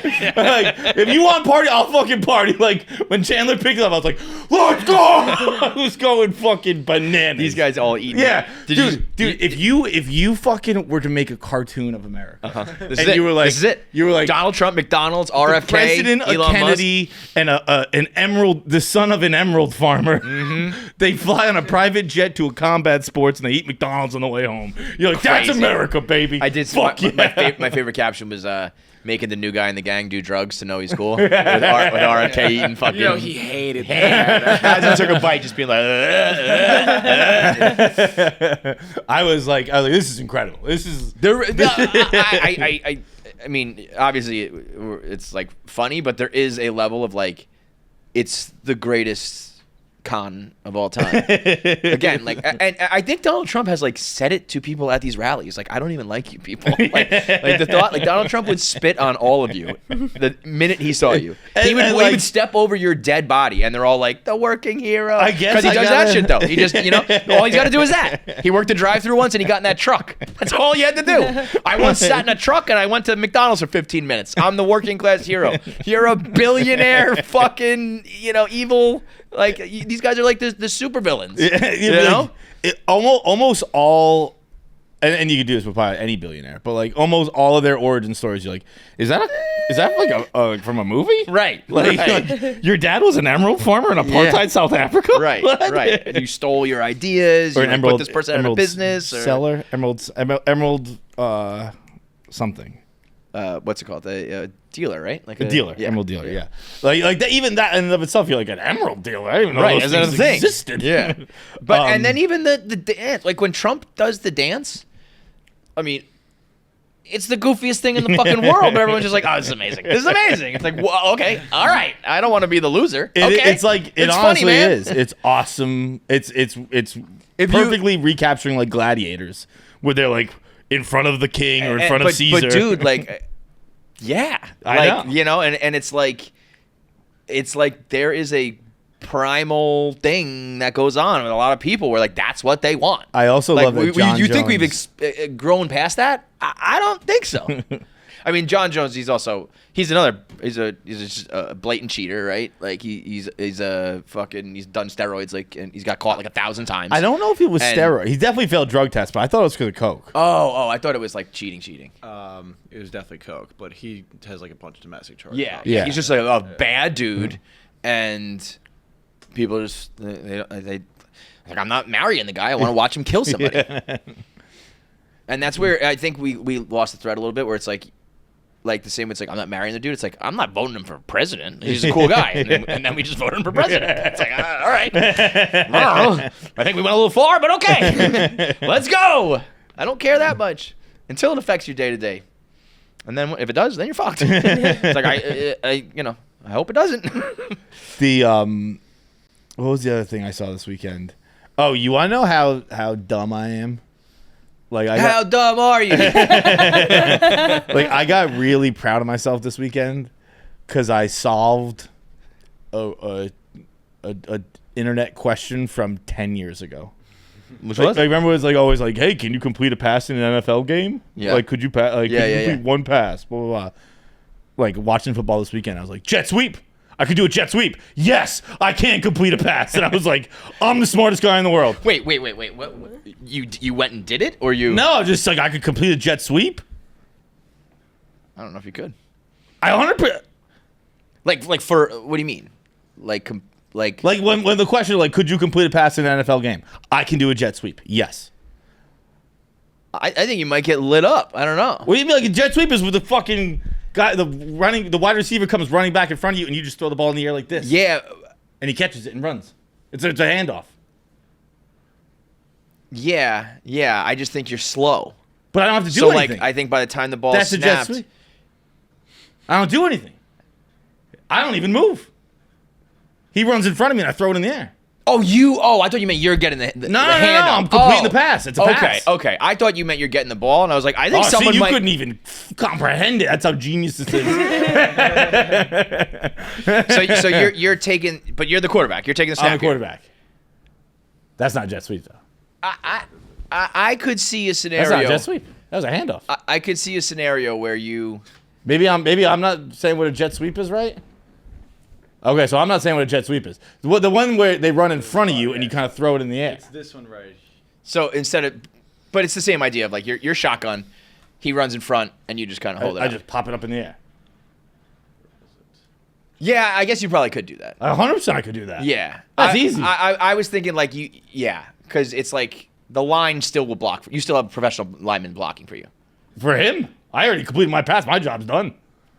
Yeah, I was thinking if there's a way like that someone could like blow up the line and you get fucking clocked before you even do it, but that would just be like the line. What? I thought for sure that was called a jet sweep. What's it called? Whatever. People know the play I'm talking about. I was watching the Georgia game. I think they thought Georgia fumbled, but it was actually a pass because They let it go. Yeah. it was throwing it forward. I almost Whatever that play is called, I can do that. Bam! I solved your riddle. I almost got to fight again with a coach in football. This coach is such a fucking asshole, man. He ran out the clock in a game with 7-year-olds. Like there's not even a scoreboard. I was like, I don't even know what the fucking score is, dude. And he chose to run out the clock rather than like let the kids play. And I said to him, I was like, "You're really gonna run the clock out?" He's this gigantic black dude. He looks like almost like Dokes from Dexter, like motherfucker. Yeah, like yeah, that's yeah. like how he talks too. I was like, I mean, he would. At one point, we had a kid, older brother on the sideline who was like yelling things out, be like, "Watch this, like watch that quarterback, like they're gonna go there," which is like a little bit grimy, but like I don't know, he's 12. Yeah. He's like yelling to his brother, like, "Watch the kid in the backfield," and he leans over, he goes, "My man, you're cheating in a game with 7-year-olds," which at that point he had been such a hardo all day. And I'm like, "Oh, now we're gonna do the youth sports thing," and the kid was like, "I'm just like helping my brother," and he goes, I mean, calling from the stands. What? Like, fair game. And he goes, "I'm gonna send one of my other sons to come see you." I was like, it's not my kids, so I'm not gonna get involved. But if you told me you were gonna send your sons to like threaten my kid, I was like, I mean, I can't beat you up, but you're gonna have to see me right now. Like, you're gonna fucking smoke me. He was. He was screaming, "That's how you win! That's how you win!" And then we were scoring touchdowns. We were yelling back at him and shit. And I was like, I was under my breath. I was like, "Fuck you!" It was intense shit. I have a riddle. Ooh, a riddle. Let's go. But you were talking about riddles. I'll catch you in about a decade. Okay. But Oh, okay. So, it's not a riddle. I was in Central Park, and I was just thinking about this like nonstop for the past 3 days. I'm in the middle of Central Park, like the middle. So it takes like 15 minutes to get to like 20 minutes to get to the middle, no matter where you are, like minimum, right? yeah. Probably like if you're coming from whatever. In the middle, I see this couple walking. Like, not a couple. It was a boy and a girl. And she goes, wait, and where are you from? And I was like, trying to think of this scenario, right? Where you wouldn't know that, but you'd be... Where you wouldn't know that, but you're in the middle of Central Park. Because if it's a first date, let's just say it's a first date, then, like, maybe you, like, told a story at first. And then you didn't get... Like, the first thing that you know about somebody when you go on a first date is always name and where they're from, right? So, like, it probably... Wait, can I stop you real quick? Yeah. What if they met in the middle? No. They didn't. Because it was, like, you could just tell that it wasn't. Okay. So then I was like, then it has to be, it can't be like a Hinge or something like that because then you already know where they're from. So maybe it's got to be like, the only explanation is like, it's a friend of a friend and they met at the outskirts and they, like, he told some hilarious story to start that got them to the middle. Because also it wasn't, because they didn't know each other before because the tone in which she said it wasn't like, oh, and like, wait, where are you even from? It was like, and where are you from? You know, Like, so this is like the first time it was the it's first happened. time, like whatever. How do you get to the middle of Central Park with somebody without knowing where they're from? And it wasn't like you could tell like they were walking together. Oh my God, I've been thinking about this literally nonstop for the past like 3 days. I actually I completely disagree with you. What do you mean? I don't like. Why would I know where you're from? You're on a first date. Maybe you're just like friends with somebody. I mean, the guy definitely is not going to know. There's a little bit of wrinkle. It was the girl asking. Yeah, but the girl. guy, Yeah, I don't exactly. know. The girl I'll asked forget- me, if you're forget- going on a first date in the middle of Central Park, first of all, you're doing research to make sure he's not a serial killer. That might be true for a girl. That's for Like, yeah. I'm thinking from a guy point of view, you could tell me at the start of the walk, and 2 minutes in, I'd be like, wait, where are you from again? Yeah. And I might do that 3 more times, and then we'd be No. like 2 years in the relationship. I'm like, what's the name of your town again? Like, that's all very possible. But a girl there's probably no has. reason to be in the middle of Central Park and not know where the person's from. You're with, right? I guess again Maybe because you're not. thinking What's about funny is being how killed and raped and stuff. Like how Like- this took over your I mind. didn't have headphones, so I was just like, I gotta think about something. Like I don't know. And the way you're phrasing it, like I would ask that where I'm like, I'm pretty sure I know where you're from, but where you from again? Also, No, exactly. But it wasn't that. It wasn't that. but wait, and why didn't they meet in the middle? How do you know that? What if they was just like meet at the fucking fountain, and then the walk started I think there's there? too many fountains in Central Park. Yeah. But like, If- but I'm if just you're saying, like, doing- meet at like the thing, like whatever it is in the middle, like meet here, and then your walk started there. I've You've only been on the walk for 1 minute. I've met people in Central Park enough that I don't meet people in Central Park. I'm like, meet me outside. If we want to go inside, we can go But it inside. is a possible thing. But there's like so If much. you want an answer to your riddle, it'd be like we started our walk and we just started talking. An answer to the riddle. But that's still weird. That's a What if very you just picked her up, like on the spot, like went up to her and started talking? yeah. But like no, because you could just tell it was like an intentional. But you don't even do that. I don't know. Yeah, that doesn't happen anymore. That was a possible thing like 10 years ago. Okay. I If guess you were riddles- walking in Central Park yeah, with a guy it is and kind asked of him a where he's fun, from, if it was you, let us know. Game to play if you don't have headphones. Like you listen to somebody's like the middle of their Oh, conversation, then eavesdropping. you try and It's like, I hate. Oh, you try no, and it's like the not best. even I get eavesdropping. You just try so and like mad. Sorry, go. make up a story for what Yeah, it could what's going on. possibly be. Yeah. Oh, good old eavesdrop? Come on. No, I hate it. I get mad when people point it out. Like, did you hear what they just said? I'm like, no, I'm fucking minding my goddamn business. I didn't hear what they said. Yeah, but there are people who are like, you know, loud and obnoxious. It's like, I'm There's, not trying to hear you. You're being like, you're in a fight or you're doing something absurd. And it's then like, I'll actively not Check pay out. attention to you. But like, that's good old fashioned reality TV. yeah, There you go. Yeah, you don't like that. The other thing I forgot to mention during UFC, the guy who fought Bo Nickel, who I think he's like I'm not a UFC guy, but I watched that fight. Like I think he's kind of hopefully being groomed into like a good guy. Like he was a Penn State wrestler who was really good. Like Yeah. I think they want to be big. He's the most boring dude alive. I can't see Bo how Nickel? it works out well that like in the pre-fight interviews, the post-fight interview, I was like, get this guy off the fucking TV. But the dude he was fighting, Paul Smith, maybe I forget. He's a Scottish guy, and his nickname's the Bear Jew. Not Jewish. Won't address where it came from. Got to address that. If you're not a Jew, you got to address where it came from. I think so. I googled it this weekend too. It feels like the Bear Jew. Obviously, I knew it from Inglourious Bastards. I didn't know if that was a reference. Yeah. It feels like it's just the Inglourious Bastards character. Yeah. I don't know if Yeah, no, Shit. that's See if he was a real guy though, like like actually in World War II, because that Nazi hunter crew was real, right? yeah, I think so. Oh, Okay, yeah. so he is a real guy. Okay. So maybe it just means he kills Nazis, which is good, but it doesn't like every time they kept saying it, I was like, I don't think we can say that, dude. Like, you know what I mean? Like I think maybe Jewish people can say it. I don't think we can have nicknames like I'm the Bear Jew. Simplisafe, get your house secured, whether you're worried about your belongings, your pets, your loved ones, the house, whether you're worried about burglars or fire or floods. Anything that can endanger you, your loved ones, and your home, Simplisafe has got you covered. And right now you can get 60% off, the best deal of the year. They are the home security you trust. And right now, 60% off, more than half off, when you go to simplisafe.com/KFC Radio. They got a new way to protect your home. It stops intruders before you break into your house. I always thought that was kind of like, if the guy's in the house, it's too late. They're, by the time the cops get here, he's gone.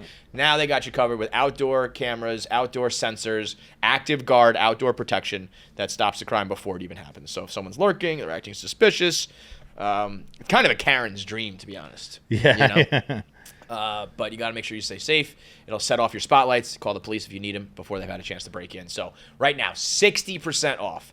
The best offer of the year. It's not going to last, so you have to get signed up now. It's simplisafe.com/KFC Radio. Make sure your house is safe for the holidays and with the gifts and all that. 60% off. Simplisafe.com/KFC Radio. Voicemails? Do you want to do that question? Oh, yeah. We'll do that. Count that as one of the voicemails. One, I got a DM from a guy. Let me read it so I can give him credit. One of the all-time great questions. Jumped out like I was like, this is a beauty. I sent it to you, right, Peps? Yep. Okay. He DM'd me. He said I don't want to. He's like, I can't be on camera for the video, but would you rather? His name was Ryan. Shout out to Ryan. Would you rather have all the porn you watch the rest of your life feature Andy Reid, or all your favorite sports teams for the rest of your life is coached by Riley Reid? Let's go. I think Riley Reid. I think football's tough. The rest of these coaches are like figureheads who are like running the locker room, and I think Riley Reid could eventually figure that out. I don't need to see any Reid's walrus ass up in my porn. Now, the flip side, I'm watching so much less porn as I get older that it's like. You asked me this when I'm like in my 20s. I'd be like, yeah, you got to factor that in. Like, There's a lot of different factors. I'm going Andy Reid in my porn. The other side of it is you want Andy Reid in your porn because it's like funny. But no, I don't like funny porn. I like my porn hot. What if Andy? I like my porn. I like my porn fucking sexy, dude. I'm not here for the yucks. Yeah. And I'm kind of here for the yucks, not the yucks. You know what I mean? The Andy Reid, at least in the porn I watch, the man isn't super heavily focused. So, like, you get... What porn are you watching? Just regular porn. It's like there's a dick going in there, but it's focused on the girl. There's not a ton of fucking... That's almost worse. I'd rather see Andy Reid's whole body than, like, just his dick area going in. I don't like if you got the position of... girl on top, reverse cowgirl, but kind of laying on you, where you just see the dick. Like if I saw that of just Andy Reid, where you see like his ass and dick, that would be. But that's. I'd rather just see a fat Andy Reid like doggy style from like from the profile than the dick. I don't want Andy Reid's fucking undercarriage area anywhere near me. I wouldn't want that either. But like that's not where that's like an old porn angle. They don't use that much. What porn are you watching where you don't see the guy a lot? What do you mean? I don't know. Guys are pretty prominent. If you ask me like what guy is like, I recognize male porn stars, but if you were like most of the porn, I'd be like, I don't know who the fuck that is. Most of the porn, but it's in that book is a page about how we used to search for guy names over fucking girl names in porn. So there's plenty of guys. There's plenty of guys, but like you can get by on being like. True. You don't need a star. I wish that guy wasn't a fat 60-year-old. You know what I mean? Like it'll bother you, but you can get over it. I don't know, man, because that's like the Ron White joke. It's like porn is gay because the guy matters. Right. So But like I've watched fucking Ron Jeremy porn. That's Andy Reid porn. He's got a mustache, big fat guy. That was humanity at its lowest. Yeah. People being like, we're gonna watch. Do you know who Ron Jeremy is? No. You're gonna fucking. When I tell you, this man was, before you do it, one of the biggest male porn stars ever. It's him. Are you ready for this? At that age, too. At that age. That's not like, oh, he was a hot man. Like, that's what he looks like. That's what he looked like in the porn. And you know what? That's the porn. His dick wasn't even that good. It was big, but it wasn't a good dick. It was like, it was a weird, like, curved one, and he had a fat belly underneath it. Pull up the, I guess but he went well into the 90s. So it was like, I actually didn't know that. That makes it a little bit different. I thought he like started in the 90s and it was just like, look at this fat guy. Yeah. He was like a Burt Reynolds type, but he's Mike Tyson. He should have hung it up. He looks like that picture of, is it Saddam Hussein or is it Gaddafi? There's one guy with the fucking. That's insane. What? You just referenced Gaddafi. Oh, yeah. It's one of them that he had like a ripped T-shirt. That's Saddam. That's Saddam. Yeah. Saddam, when we like caught Saddam, right? Yeah. He was like in a hole. I'm pretty sure it's Saddam. It's a famous like dictator who was caught, and he's got a T-shirt that's ripped, and he just looks like exactly like Ron Jeremy. And that was like the biggest thing in porn. He was in like the Girls Gone Wild videos and shit. It was almost the worst because if there's porn stars who were like, hey, we worked in the industry with this guy, and now he's old, but we're like fucking him. But he was in like Girls Gone Wild, so it was like regular like college girls being like, there it is, that one. Who's that? Oh, it's not. That's 9/11. He's a 9/11. It's a 9/11 guy. Yeah. Khalid Muhammad. That's Ron Jeremy in porn. Hairy, and everyone was like, yeah, he's the guy. I was like, what? that whether consciously or subconsciously fucked with me as like a teenage kid, being like, wait, what? This is what the girls want? What do you fucking mean? Disgusting. Riley being your coach, I don't think she's going to be an X's and O's girl, but I think she could help a clubhouse gel, I think she's a good personality. She's doing like podcasts and shit. I think she's definitely a good personality. She'd be a great baseball coach.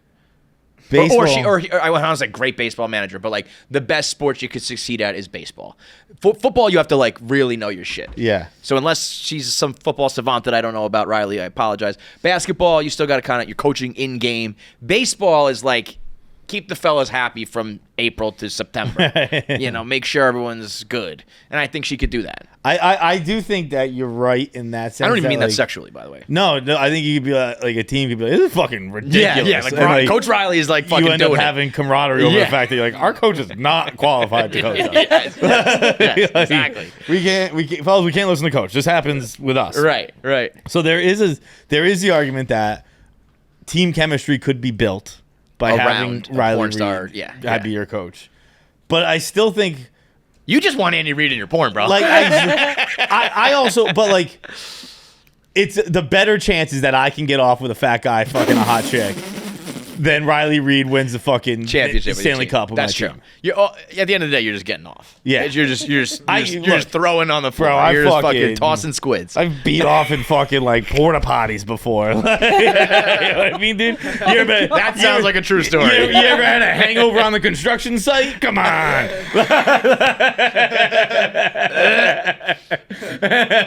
Bro, I have never. When I look in those porta potties and I just see like everything, I've never considered that there's cum in there. What if that's all cum, dude? Ugh. Those are just when people like pick their phone out of a porta potty. You have to be the poorest motherfucker alive before jerking off in a porta potty is despicable. Have you actually? No. That sounds like a guy who's working construction that was hungover one day. I'll be honest, I think I've hit every base in a porta potty. I've definitely fucked in a porta potty. That is more reasonable than jerking off for in a porta sure. potty. Yeah. For sure, more reasonable. Yeah, that's like we're hot, we're into it, we can't stop each other. This is just like I gotta tug my dick, and I'm gonna go inside of a toilet to do it. That's when you go into porta potty, you're inside of a toilet. We ended up building like a nap room after that. Yeah, we can't be you can't keep being off in porta potties. So everybody's doing it.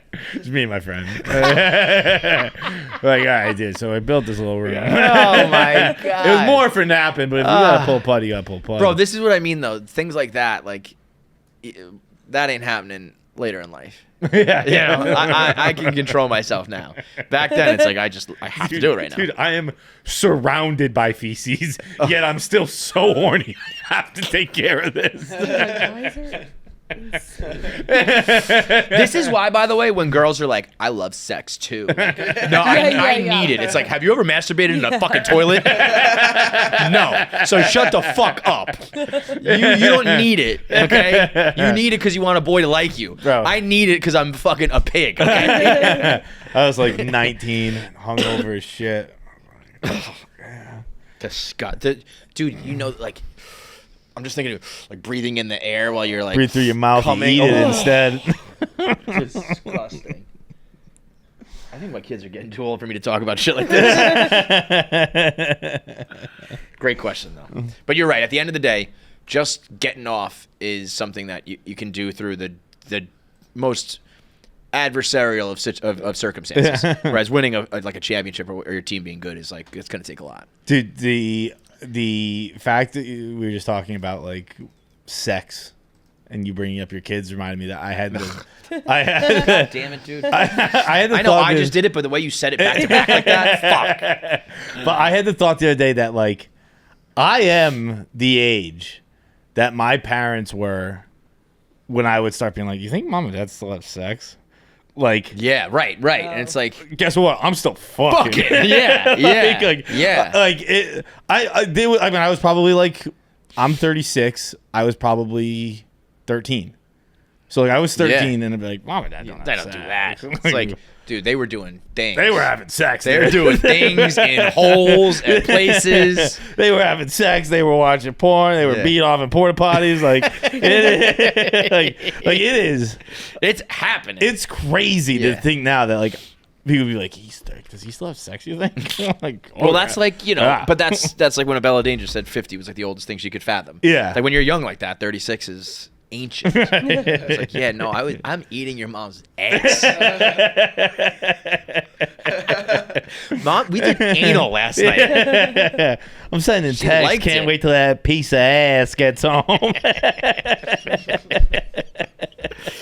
All right, what do we got? Jackie didn't like that segment. Not at all. That was not a good Jack I segment. have no energy today, and this is just not. I'm just gonna tap out.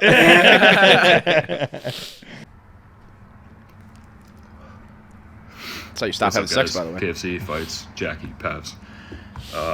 Ignore the voice. I know it's ridiculously deep. And I'm like the skinniest dude ever. It makes no sense.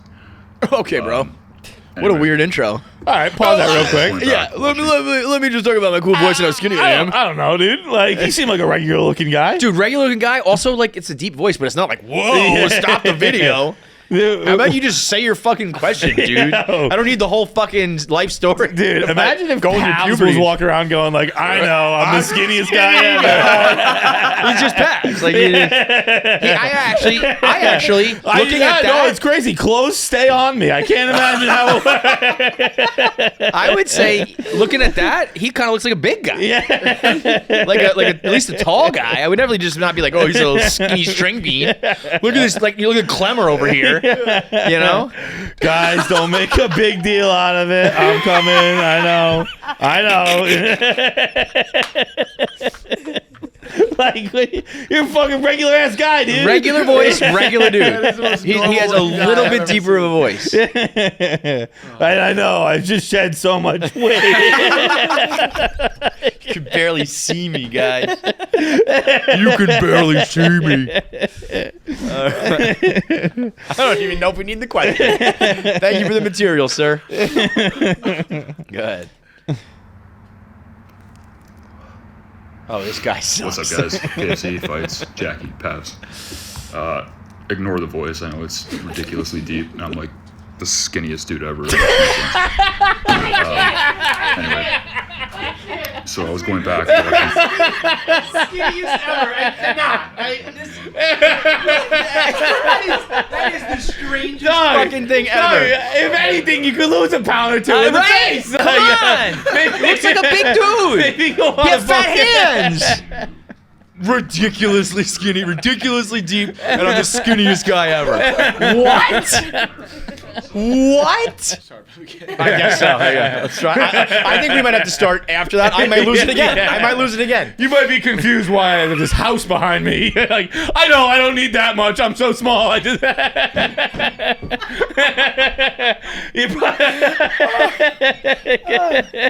All I need is a little shed. I know. This little muskrat must live in a tree.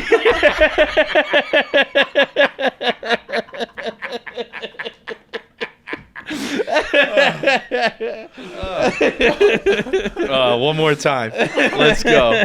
One more time. What's up, guys? KFC, Fights, Jackie, Pavs. Ignore the voice. I know it's ridiculously deep, and I'm like the skinniest dude ever. It makes no sense. Anyway. Hang on, guys. I'll be right back. I gotta go get a sandwich. This is great. Out of order clips. And I was watching the one about fantasy football punishments, and it just unlocked a core memory that I have of a league me and my buddies were in about 10 years ago. And that year, we decided to make the punishment for the loser that they had to eat an entire pineapple, followed by an entire bag of salt and vinegar chips. And if they needed something to drink, they were allowed lemonade. That guy was me. Oh, the earring. I just saw the earring. And it just got me thinking, what is the worst state or condition your mouth has ever been in? How do I say this? My mouth was the aftermath of Chernobyl for about a week after that. It was DEFCON 1. I would take the drinking orange juice, brushing your teeth combo any day over that. It was hell. So, yeah, what's the worst thing you've ever had your mouth go through, Viva? Well, unfortunately for skinny guy here, I mean, trench mouth is going to take the cake on this. Trench mouth. Yeah, well, actually, I guess there are two things that I've never talked about on the show. Trench never happened on Trench the show? mou's never been on the show. Oh, wow. Okay. I was going to say, we already know the answer here. I had trench mouth once where I woke up. Honestly, I'll give I've lived this too. You've done this? Remember we talked about this? We did it at the Super Bowl last year where you were like, are the cameras out? But we never put out a vlog or anything when I went to the hospital because I ate too much pineapple. Remember that? No, dude. What I was a child. I was telling you the story. Oh, right. And we called my mom, and she was like, "Yeah, you ate too much pineapple." She just kept feeding me pineapple. Right. And she was like, "I don't know, you wanted pineapple." Yeah, you had like a huge bowl of it, right? My mouth went completely numb. It was like an acid, and I could only talk like that. And like I was crying, but I was sitting in front of the TV watching 1992, The Year in Sports, a Sports Illustrated tape I had that I would watch on repeat. And I'd be like, more pineapple. And my mom would bring in a fucking new bowl of pineapple, and I'd hammer it. And I had to go to the hospital. They're like, his face is falling off. That's right. And then trench mouth was I woke up one morning and I had very gray gums. And I had a mouthful of blood. I woke up with a mouthful of blood, which is an unnerving way to wake up. Like that's a thick G. So I went and spit it in the sink, and I was like, oh, that's blood. And so I called my dentist, and I was like, I was home at the time. And I was like, yo, my mouth is bleeding from everywhere. and he was like, all right, I got an opening at 1. And I was like, dude, it's like 7:30 in the morning. Like, I'll just spit this blood all day. So I spit blood all day. And then I went to the dentist, and he was like, you have trench mouth. And I was like, what the fuck is that? And he was like, do you know about trench warfare? And I was like, yeah, I don't know what that has to do with my mouth, but yeah, I've heard of it. And he goes, well, it's what soldiers used to get in the trenches in World War I. And I was like, look, you're saying words that don't make any sense. Like, I don't have the bacteria in the trenches. I can't have trench mouth. And he said, it was not the bacteria that gave people trench mouth. It was the stress and anxiety of facing by biological warfare that gave them trench mouth. The Nazis, yeah. And he goes, do you have any stress in your life right now? And at the time, I had some pretty significant stresses. And I was like, yeah, I do. And I told it to him, and he goes, yeah, you got trench mouth. And I was like, I mean, look, I'm a little stressed out, but I'm not. It just can't be the same as Agent Orange. And he's like, yeah, it is. And so that's how I had trench mouth. Bro, it really makes me think about. That's why I always say this. I wish I could just jump into other people's bodies and feel what they feel, because I'm like, is this normal stress, or is like if a regular person were to be under my stress, would their mouth fucking explode and start bleeding? Because then I know whether to just shut the fuck up and man up, or I gotta fix some things. You know what I mean? So I need someone to just like walk a day in my shoes. And Dude, be imagine like, if I had to this tell... is how you live every day? Like, dude, I woke up at 4 o'clock today. I just laid in bed for 5 hours before I got going. I'm gonna have to start like working out or writing again or doing something. I wake up at 4 a.m. That's crazy. And it's not like, it's like, I think it is. I wake up and my mind just starts fucking racing. So it is probably that kind of shit. It's not like I'm like not tired. I'm fucking tired. I want to go back to sleep, but I'm just like, I'm sitting there for 6 hours like this. And then I go, all right, time to go to work. Yeah. And then I just go to work. That's what John Jones is. Is that going to kill me? Like, am I going to have, a fucking aneurysm? And if someone else were to be in my shoes, they would like stop work, stop everything. I need to like go to a fucking doctor. You know what I mean? Yeah. Or is it just like, no, this is life? I don't know. We'll never find out. We'll see if I die. Envision a world in which we tell the past our problems, and they're like, yeah, that sounds but bad. But yeah. Like I'm like, imagine if I went to the trenches, and but it's all relative, dude. On some fucking Nightmare Before what's the Christmas Story with Ebenezer Scrooge? Ghost of Christmas Past. Christmas Carol. Yeah. If I went to the trenches on some Christmas Carol shit, and I was like, boys, I know what you're going through. Right. And but one time they're like, oh, you fought fascism in the future? I'm like, no, but chicks can be like kind of tough sometimes. Like, they would shoot me. They'd shoot me in the head. We had this discussion at live shows. I think there's a world where grandpa would rather be out there with just like a fucking rifle killing people than dealing with mental warfare of psychotic chicks. I think that can break down the toughest of soldiers. I swear to God, send them to Guantanamo. Put an average chick in the CIA and put an average chick in like the the torture cells, and all these problems will be fixed. All this shit. These girls are fucking, they're dangerous, bro. They are weapons. Dude, they're weapons of mass destruction. They really are. They'd be so confused. They'd be like, what do you mean you've done this? Like, they're calling this the war to end all wars. There's more wars? Oh, there's plenty. And you're like, kind of, in a sense. Like, everyday wars. Kind of. Sometimes, like, you get a little wrapped up. They go through your phones, okay? They look at your text messages. They fight dirty. Like, there's a lot to explain to you right now, but like, it'll make sense. Trust me, Trench Mouth does not die with you. But that's the thing, is that you're right. Obviously, objectively, that's harder. But it's like when you're a little kid, like your brain's reacting the same way as those guys. Yeah. It's not the same, but your brain's reacting the same, so you feel the same. So your mouth bleeds. So it doesn't matter whether the thing. Oh, the gray is what's the bleeding is like. Whatever. People have blood in their mouth. The gray gums is the problem. Trench mouth, dog. Oof. What was the cure? Was it just like? Huh? Did it fix itself? Cut some birdie. I wouldn't say it fixed itself, but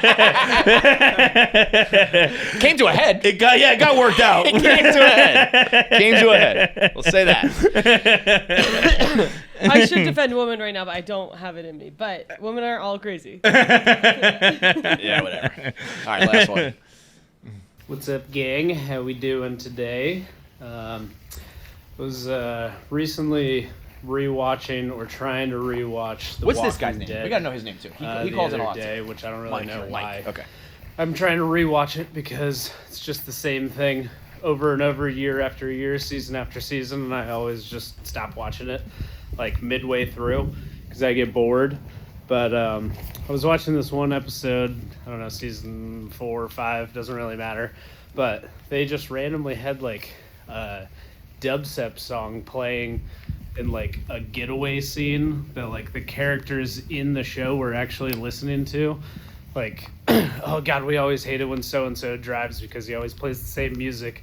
And then it starts playing like some wompy, like Skrillex dubstep song, like something silly like that just because of like the time or the year that the episode came out, and I just thought that it was like so off-putting and so out of context. But like I'm sure the music editor or whoever was just like, oh, this song will just be like so perfect for the time that this episode comes out. And so I was wondering if you can think of a time where music just like did not match a TV show or a movie, but just because of the time that it like came out, I don't know, the editors or the music producers or You know whatever what's thought great that it would with work. this? And The like Disney Channel shows where there's like it's like Hillary Duff and she's like doing like a hip hop dance. Have you ever seen those? They're like Yeah. It's like at the time or like Save the Last Dance with Julia Stiles. Have you seen that? You probably haven't seen that. That's like she's like this girl who like dances at like Juilliard, and then some black dude teaches her how to like dance hip hop, and she like mixes it in, and like the final dance is so bad. But at the time it was like, oh shit, Julia's killing it. And there's like I actually watched Footloose, and it's the same thing. Right? Yeah, there's a lot, like all that shit's always gonna be dated. There's a lot of Disney shows where there's some, it's either like Miley or Hillary Duff or something where they rap or something. Oh. There's like a rap that's like brutal, and I know that they were like, this is gonna kill. I was just looking. All those things are so dated. I couldn't find it. I was just looking for it. I watched the Penguin over the weekend, and there was like I think it's the scene when like Oz and the chick get pulled out of the club, and like the other family, the Maronis, like put them down on their knees. Yeah, and then I think that's the scene, but it's something outside. The song just kept playing and was like, it was a rap song, but it was like, "Hey boy, where's my spinach?" And it just kept repeating. And like, the only reason I noticed is because I had subtitles on. Okay. And the subtitles kept popping up, and I was like, why does this guy keep asking about his fucking spinach? Like, it was a ridiculous fucking song. That reference, like there was only like one lyric, and it was like just talking about spinach. It was crazy. Like as in a weed reference, or just? I guess it could have been weed, or it could have been just like money. But by the way, the Penguin, phenomenal. I thought it was good. Oh, I think it's phenomenal. But that's me. Like this isn't really my genre. Like I think that would be. I think it goes beyond that. Like I don't even feel like I'm watching the fucking Penguin. I feel like I'm watching like a regular like crime family type thing. But there's so much overtone. Even What's Her Face is great. She's very good, but even her, I think she's too like, it's all too comic booky for me. Like even when like she's a good villain, but it almost like feels like a winky at camera. Like I'm being evil. Yeah, I guess that is kind of her vibe. I feel like that show could be as much about her as it is about I think he's great, dude. Because I really forget very often. I have to like remind myself it's Colin Farrell. Yeah. Like he's just very limping good. around must be a bitch. Yeah. That foot scene where you see his toes. Oh yeah. It's good. I think it's great. Like if I showed you like a Fast and Furious, like these aren't really my movies, but like it's good. I enjoy it, but like it's not. Also, I don't think we've done it on camera yet. Lioness is maybe the best show I've ever watched. It's a great show. I just did the rundown, and I was like, I stake my absolute reputation on it. And me and Dave usually don't get along, with TV. Yeah. Like we don't see eye to eye. And I said it's Homeland mixed with House of Cards mixed with Black Hawk Down. And Dave was like, bro, he goes, say less. Yeah. No, it is. And you know why I love them? First of all, every episode, not a wasted minute. There's no like fluff. And season 1 comes to an end. There's a beginning, a middle, and an end. Yeah. And they finish the fucking, there's no cliffhanger. There's a whole next season, and it's just as good with a different thing going on, but you get like the fucking answer at the end. It's awesome. That's so rare, especially for a season. You have to wait till the end of a series. This show, fucking, when it's all said and done, I wouldn't be surprised if I was like, this is my favorite show ever. With Taylor Sheridan, I personally think works best in like a modern era with modern military weapons. Yeah. Like, because I mean, my favorite. Well, I guess I like it's Sicario and Lioness are probably my two favorite Taylor Sheridan things. But also I love Hell or High Water. He does the cowboy thing pretty well. Yeah. But he smashed. I also don't know what his role is in all these things. I think sometimes he's a writer, sometimes he's a showrunner, sometimes he's a producer. So I don't know what's what. But whatever he's doing with Lioness, do with the rest of the shows. Because it's fucking unbelievable. For episode 1, season 2 of Lioness is like, I think people who know, I've seen Sicario know like the scene in Sicario, like when they go across the border and come back. Yeah. There's a fucking badass scene. That's the whole episode 1. It's like an hour and a half of just that, and it's I think awesome. season 1 episode. I think the series premiere is up there for the best premiere I've ever seen. Yeah, because it came on autoplay for me. I was watching From, and it just kept going. And I was that's how you got to do it. Yeah, and because I've seen it, and I was like, I got to watch that, but it's on MGM, and I didn't know where to find it. But then From is also on MGM. It's on Paramount Plus. I guess it's on both. It's on a whole bunch of things, but yeah. And it just went, and I was like, wait a minute. Like 15 minutes in, I was like, the first thing I noticed, I was like, this is very, at least what I believe to be real. I don't know what these helicopters and and cars and guns look like, but I was like, this seems like they put a lot of money into this. Yeah. And it's a TV show. And I was like, so this is like, I feel like I'm watching a movie. And then like 20 minutes in, 30 minutes in, I was like, this is incredible. And next thing you know, like the season was done. Do you think at the CIA, they like run a test to see if when you drink, you'll tell people? Like, I feel like that's kind of they have to take them out one day, right? Yes, they make her get drunk. Literally that. Oh, they make her really? get drunk and they torture her. Yeah. No, like we need to push you to the brink to see like if you'll. That's literally exactly what you described as like probably the first like 3 episodes. Oh, that's so crazy. Yeah, I figured that probably had to be like a legitimate test. Yeah, they were. Would you guys join if they came to you and they were like, hell no. Literally, this show I was like, why would anybody do it? I mean, in this show, you understand why. Like, this girl has nowhere to turn, so she turns to the military. But, like, the people who get sucked in on some propaganda shit, like, do this for your country, fuck that, bro. If they were like, you feel like you're the only guy who can do it, I'd be like, I got you. Yeah. You would. You would. I'd be like, whatever the problem is, it's going to keep happening. Yeah, I'd be like, I guarantee you I'm not, and there's a million other people who could do it. I promise you I'm not the guy. I would be so flattered I would do it, though. Yeah, I would 100% do it. I'd be like, I think you guys are wrong. I don't think I can do this, but I'm down to try. And you think after, like, the torture and shit, you would still do it? I think as soon as the torture started, I'd be like, okay, stop. I'm done. Never mind. I'm clearly not the guy.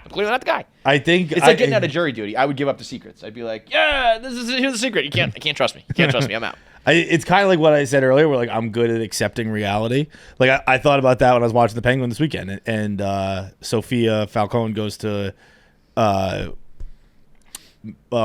for like 6 months. And she has this big freak out about it. Yeah. And I was watching, I was like, I wouldn't freak out. I'd be like, all right. Like, well, she kind of does, though. She kind of comes to terms with it, like, right away. Yeah, you'd be like 6 months. I'm going to have some good days. I'm going to have some bad days. Yeah. But in 6 months, it's done. And I think I'd be like, war's pretty tough, though, bro. Well, obviously. Yeah, I think we're living in a bit of a hypothetical world here, right? War's not great. But I could even see, like, prison, you can, like, maybe make through it. Like, war is tough, bro. War is definitively not fun. But I wouldn't even do it for the war. I'd do it because they fucking have some good hangs, dude. I'd do it for the hangs. I do love the crew. Yeah. The crew's awesome. When they're just hanging out in the desert drinking beers. Yeah. I would do it for like the montage of like me like with the gun. I don't know. Yeah, but there's no montages in real life. It would. But there Honestly, are once you're done, they play in your head. I guess. Yeah. I would need a real montage. I'd be like, if you film me and make this awesome, like an awesome TV show, we'll do it. Like when I was hanging out having beers, I'd be like, all right, we got to fucking fight to be able to have these moments. Fine. I could see you being a good like extraction guy. What's cool about Linus is again, I don't know if this is real or fake. I feel like it's more real. They're just like there's no like put your gun down. It's just like I see you, you're dead. I see boom. Everybody's dead. It's just like we killed them all. They're all gone in like 5 seconds. She says that at one. I think it's in season 2. She has one point where they're talking about like put the gun down. Let her go. He's like. No, I mean kill everybody. Yeah, when she's like, we don't do courtrooms. Yeah. She was like, what do I do about the hostage? She was like, you shoot her and him. We're a kill team. We kill people. Oh shit! You shoot her in the head and then shoot the gunman. I would be good at that. But anyway, also just to say, I think like the dubstep era was like maybe the lowest in humanity for music like ever. I agree. Like particularly I don't- like because it was at the same time as like Avicii and David Guetta, and that shit did that fucking hit. Yeah. I go back and listen to it now. It's like you can't like just listen to like levels. You know what I mean? You have to be in the party. Whatever. Oh, I disagree, dude. It's funny you say that because I'm gonna find it real quick. I just saw someone retweet something the other day. But that was like, what did it say? It is funny for like our generation thinking about like you're playing, you know, Avicii with your kids and shit like that. Here it is. This tweet was it said 12 years ago this song came out, and the quote tweet was, God himself was in that studio. Like, the wompy fucking like people you know like the song headbang Womp Womp? to it. Nah. Well, It's a real song. that was like the. Oh, I could that to me is like I liked Skrillex. I like like some Skrillex's Skrillex. like hits, like Yeah, his yeah. pop songs. I Yeah. like the Bieber song. It was the one. Yeah. All right. Anything else? I saw Anora this weekend. Movie of the year, in my opinion. What movie? Anora. Oh, this is the one you. I don't even. You kept No. saying I haven't seen Nora yet, and I don't even know what it is. I think I'm gonna go see it tonight. What is it? I saw a real Unbelievable. pain this It's weekend. a That Sean was Baker fire. movie. He makes movies all about like prostitutes. It's about a prostitute. Yeah. That's a weird niche. That's He like makes movies about hookers. That's his it. thing. Yeah. That seems like he's probably like a serial killer or something. Just hookers. Yeah, but they're like fun movies. They're fun They're movies. not- They're Fun hookers. They're fun. They're fun No, hookers. they're like a little bit comedy in all of them. They're a little, but he's also like trying to like remove the stigma from like prostitution. That's like his whole thing. All right. I mean, he's a good guy. It was great. He did what?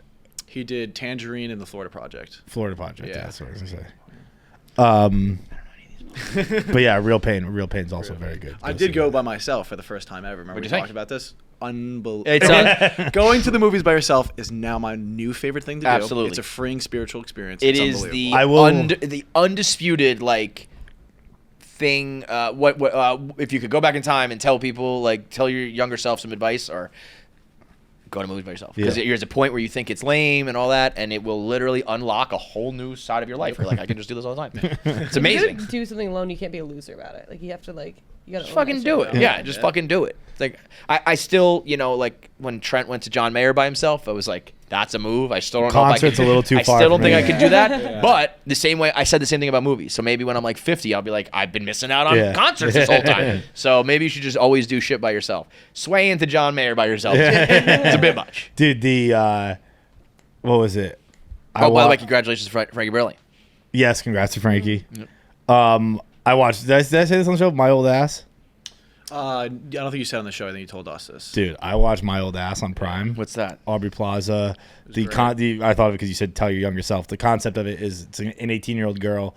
She takes mushrooms. Yes. She trips and sees. I haven't seen it, but I know her that- 40-year-old self. Right. 39. Great casting job, by the way. They look like they Yeah, like she could be the younger girl. But it's very good. It's like an hour and 20. Really good.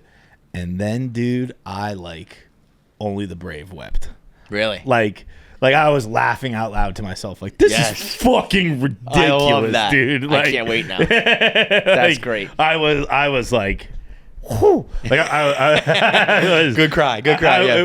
It was.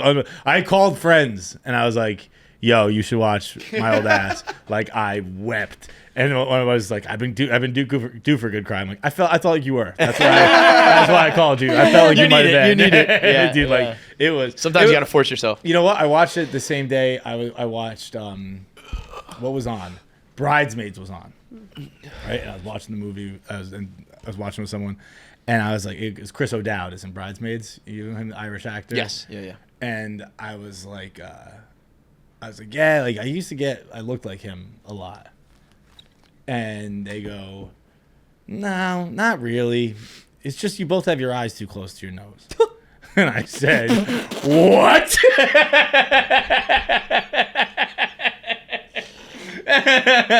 They just say that because you both have your eyes too close. So I was like, well, I never heard that before. New insecurity unlocked. They're right. I was way too close to my nose. I would have never thought. Look at like Paz's eyes and look at John. They're so close to my nose, dude. It's crazy. It's insane. It's we honestly, You know why I don't think it about you? Because I also have seen K Marco. Yeah. I mean, K Marco's eyes are touching. Yeah. K Marco has a Cyclops. Those are. So you were like the normal one. Bro, I was like, you gotta be fucking kidding me. And then I was like, yeah, no, you fucking nailed it. That's exactly what's wrong with me. That's the meanest. You know, just to like unleash that on My someone. nose is too big and the eyes are too close to it. You fucking drilled it. It's just the whole center spot, that whole area. There is something like beauty. I forget what it is, but Yeah, it's something.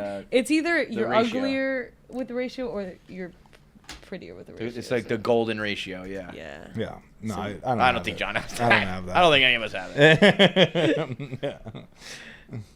Yeah, no. Yeah. Yeah, We should my do eyes. this filter. There's a filter that shows. My eyes are Oh, yeah? way closer. The inside of those eyes is where my eyes start and they out. Yeah, it's also your eyes. I think aren't very wide or long, so they stop short.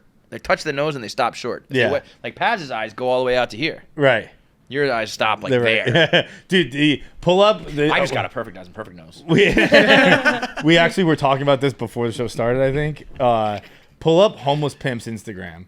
Because I went to the Soda show like 2 weeks ago, and I wore a leather jacket that I was not comfortable wearing. That I was like, I don't know if this jacket's me. Like, it's a little too much. Which is And- funny that you think that. Yeah, You no, could wear literally anything, bro.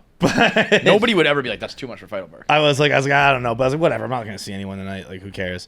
First person I see outside town hall is Homeless Pimp, and he's like, dude, let me take your picture. So he took a picture of me, and I saw this picture like literally the next day after this comment, and I was like, oh, my eyes are way too close together. Yeah. But I mean, they're just slits. They're just your eyes all together are too small and too close. Oh my god. I mean, you look fucking Asian. I do look Asian. If it wasn't for like the Irish beard and hair, I'd be like, that's an Asian dude. It's fucking insane. He just threw you up like hard posts like that. Bro, but it's like a carousel. It's a carousel. Okay, It's the that last. was It's just John. Like, damn. it's the last picture on a carousel, and I was like, well, the jacket. It's funny because again, this happened not the next day, but the next day I found out about my eyes, and and by the time he posted this, I was like, oh, the jacket actually doesn't look so bad. The eyes are a fucking nightmare though. But you're laughing, you know. When you laugh, you kind of. I'm trying to throw you a bone here. You also don't have eyebrows there. No. Nah, it's a whole mess. Throw me right in that trash can. You look ridiculously skinny though, bro. All right, see you next episode. Express is all about creating confidence through easy, modern, everyday outfits. Whether you're talking about the Pima cotton T-shirt or you're talking about the hyper stretch jeans, which basically fit so comfortable you can wear them all day long. You can wear them out. The age-old question of when you get home, do you put on your sweatpants or you get into your jeans? You leave your jeans on. You can leave your hyper jeans on and get the best of both worlds. They got the 1MX shirts, breathable, easy stretches. You can wash them. They're some of the best button-downs in the game because they're like nice colors, high quality, and you can also wear them in a casual way. And then they've got the modern tech suits. We were wearing those on the episode, and they got the 100% merino sweaters. So whether it's a t-shirt, pants, suit, button-ups, or sweaters, those are it. That's like the five staples you need. They've got you covered.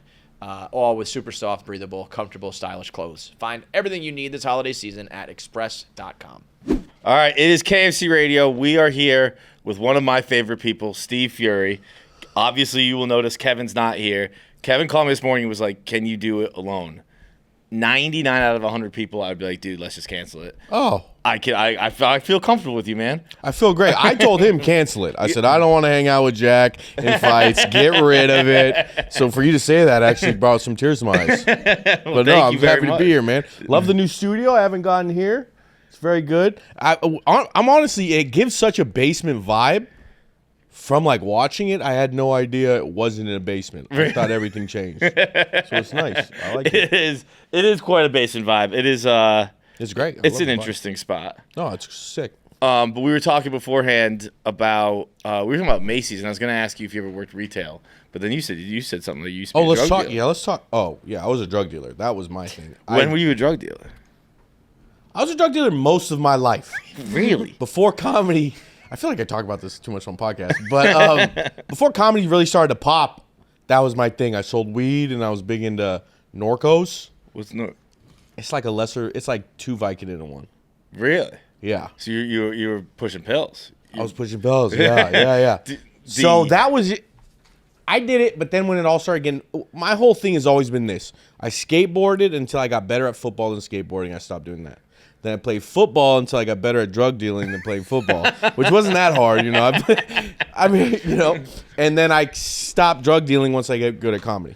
Okay. I mean, it makes sense, right? Yeah. You don't let go of a branch till you got your hand on another Exactly. one. Yeah, exactly. I've monkey barred through life on the darker end of it, but I came out okay.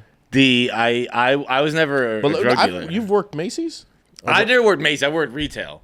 Okay. But I lived with a drug dealer. Let's go into that. My first time when I first lived in New York when I was 21. I lived in the Upper East Side, like 71st and 2nd or something like that. And we had this dog shit apartment. I didn't have any money, obviously. And my roommate was a drug dealer. And I worked for Barstool at the time. So I would just sit on the couch and blog. And people would just come into the apartment. And he would just like hand out like, I don't even know, like drug dealing. I never got into weed until it was like legalized. Oh, so like I don't really know like dime bag. I don't know like nickel bag. I might assume that means $5 and $10. It depends. You know, a dime bag could mean a gram. A nickel bag, you got to be like a hobo. If you come up to someone asking for a nickel, I'm not the guy. I can say when I dealt drugs, I moved past nickel bag people. But yeah, dime bag could mean a gram or $10, whatever you want. Gram or $10. All right. I was never. It was weird sitting there for that. But then, did he ever go like, "Yo, my boy's gonna come by. Can you throw him a bag?" No. Oh, respectful. No, I think most of it was to like people we kind of knew. Yeah. Like it was one of those things. Like we were in New York. He was like a club promoter. Yeah. And I think he like sold weed to like people he'd promote the clubs to. Yeah. But did you ever have like when you were dealing drugs? Did you ever have like people ask for things other than drugs? Like not sex. Yeah, I mean, you got some good drugs for be like, did you give blowjobs as well? Like, no, it's just pills. I don't know. The reason I ask is I remember I was living in Boston at the time, and I was getting coke from this guy, and I was like, "Yo, can you get me steroids?" And and he was like, "What?" Yeah. And I was like, who the fuck else am I gonna ask? Like, you're my connection to the underworld, man. Like, do you? I used to run drugs over the border, and that's how I got my pills. Really? And one time I tried to get Winstrol. Remember Winstrol? Yeah, I took it. Winstrol. That was the only pill. But I got it. That was the pill you could take was the Winstrol. Yep. Everything else was injection. So I tried one time to get Winstrol. So yeah, I did a little bit, but yeah, you know they would ask for stuff and I would do it. I never went too high. Mexico. I was in California. I'm a California guy. Oh, that's guy. right. I'm thinking. Yeah, of course you're. So I would run down. Or Sacramento guy. Dude, it was the craziest one. Oh, we used to do it all the time, and then it just got so crazy. But yeah, they would give a thing. I would be like, I'll find it for you. But then I stopped. You know, when you sell weed, you don't got people hitting you up at 5 a.m. Yeah. Knocking on your door and stuff like that. Like you start getting to a different world when you get in that, and I never really wanted to get in that. I remember I've sent texts before in my life, like 6 a.m. Like, yo, you around? Yeah, and then be like, this fucking guy's an asshole. This is your job. This is what you're supposed to do. You don't see 7-Eleven taking time off, dog. Like, dude, I'll go. My guy will be up. And then you start competing. Fucking lazy ass Carlos, dude. Come on, man. The worst is like, my guy will be up. We got the same guy? Fuck. He's not going to be up. So I never did that one. And I did definitely the thing where I was never like a guy who was like on a street corner fucking selling weed. I was the guy like, you know, at the time it all started from this one kid I knew that would sell me high grade dime bags for $5 and I'd flip them for 10 and then I'd make money kind of like that. And then everyone else ever had a plug, so they'd be like, it just started as that, like, hey, Steve, why don't you get me one of those dime bags you get? And then when I'd buy one, I get two. And then it kind of just, it was never a plan. It just kind of folded into it. So it was never a thing. I mean, I stopped close to 10 plus years ago. But it was never a thing of like, I'm on a corner selling drugs. It was like, everyone who would buy from me was a friend. And I never, even when I got into the pills, it was back then when they weren't fake. Yeah. You know? And then once it started going fake, that was the same time I started getting out of it. And some people go, it was fake. It wasn't. I had like scripts and everything.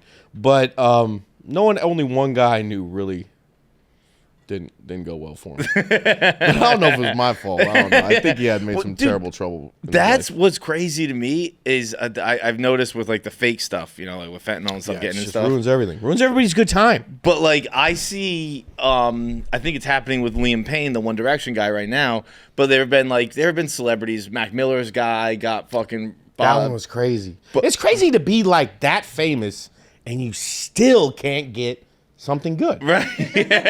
Like your fame should be able to get it, your money should be able to, and you still get fucked. But dude, you're dropping this off at the Shangri-La. How the fuck is there fentanyl in this? I met you at the Chateau. I can't get good drugs at the Chateau Marmont. Jay-Z's got this tweet about me. Like, how the fuck you not bringing me the right stuff, man? But like when they. Like, I think his guy got charged with, like, second-degree murder, right? Yeah. And then I think Liam Payne, the One Direction guy, I just read just now that his death is not going to be ruled a suicide. It's going to be ruled the effects of drug use is what. And he was in South America, too, He's right? in, like, Argentina, I want to say. Dude, you can't get real drugs in South America? That's crazy. Dude, the best drugs I ever bought in my life were off a cabbie in El Salvador.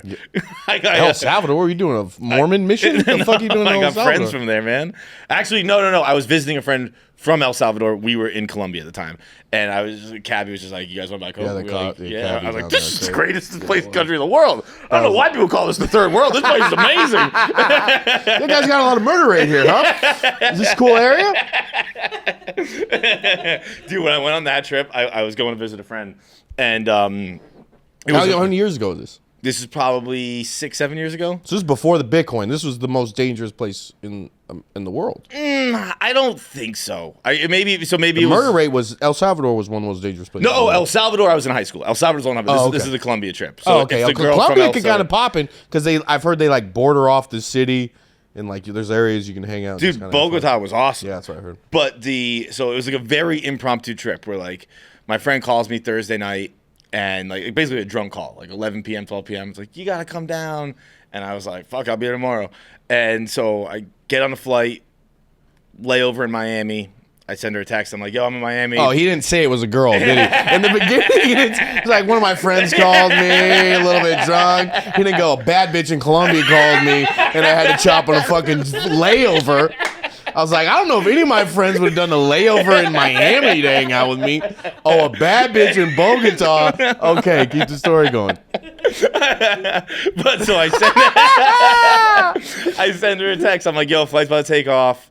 I'll be in Colombia in like 2 hours, whatever it was. And so we land, and she goes, okay, here's my address, whatever. Anyway, we land, get through customs like a breeze, and then get outside, and the guy's like, he's like, yo, you need a ride? Yeah, the cabs down there are the guys. I was like, perfect, great. So I get in the cab, and you know when you land in a new country, like it takes a while for your phone to kind of like link up to whatever network they have. So I get in the car, and we're driving, and like my phone starts blowing up, and it's like all the texts that she had sent me on the flight coming through. And it was like, whatever you do, do not get in a cab with someone who offers you a cab. Go wait in the cab line. And I'm looking out the window, and it's raining. I'm looking out the window as we're driving by the cab line. And I'm like, that's not where I got this guy from.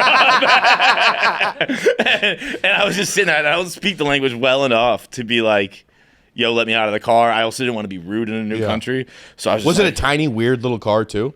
The cabs, every time I go in there, I'm just like, hey, buddy, thanks for picking me up.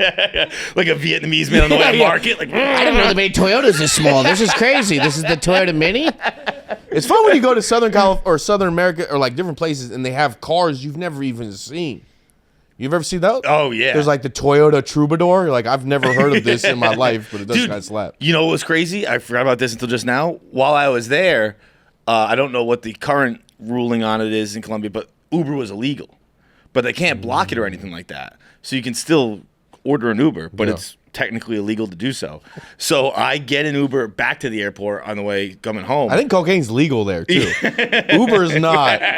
So if you can get in the Uber, you can buy whatever you want to get, but it's going to be hard to get in the Uber. It's like when they decriminalize weed. Yeah. It's like, you can have it, but you can't buy it. And it's like, all right. But I had to sit shotgun in the Uber, and then I had to give my Uber driver a hug when he was dropping me off at the airport because I had to make it look like he was my buddy.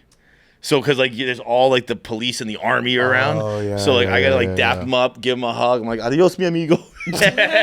I'll always remember you, brother. I'm hugging this fucking little dude. Pick him up. You swing him in circles. Like, this is me and him clearly are lifelong friends. This is my best friend, Rodrigo El Salvador. Fun trip though, very fun trip. Oh, I mean, couldn't even imagine just meeting a bad bitch in Bogota. God damn. I get girls in fucking Des Moines and they don't look like fucking. You get a lot of girls on the road? No, I'm engaged. I do that. So I don't do that. But and I got a bad girl at my house. So everything's good. And that's why when I was talking to you earlier, where it's like I'm just so happy now, and for someone, it's just so scary when things are happy, because when things are bad, it can only get better. But when they're good, it can only get worse. And that's where my anxieties go. You know, like at a birthday party, I'm getting presents. I'm like, someone's going to shoot me right now. You know, like the anxiety is peaking in me. So it's a little rough right now in the sense that it's so good, which is an odd question to say. Even though my life's not that great, but it's just like, you know. It's simple. It's simple. That's I got a little bit of fucking money goal. at the end of the month. I could put it into Robinhood, you know, follow what Nancy Pelosi's doing, feel like a mover, a trendsetter, and that's alarming, but it feels nice. Yeah, that's awesome. I don't think I get what you're saying, but I'm the opposite in the sense, like, when things are bad, I'm like, so this is my life now. Oh, really? And when things are good, I'm like, so this is my life now. Yeah. And it's you just keep betting. You win if you're gambling, it's like, do it again, blackjack again. Well, because I'm like, I'm not gonna make any changes.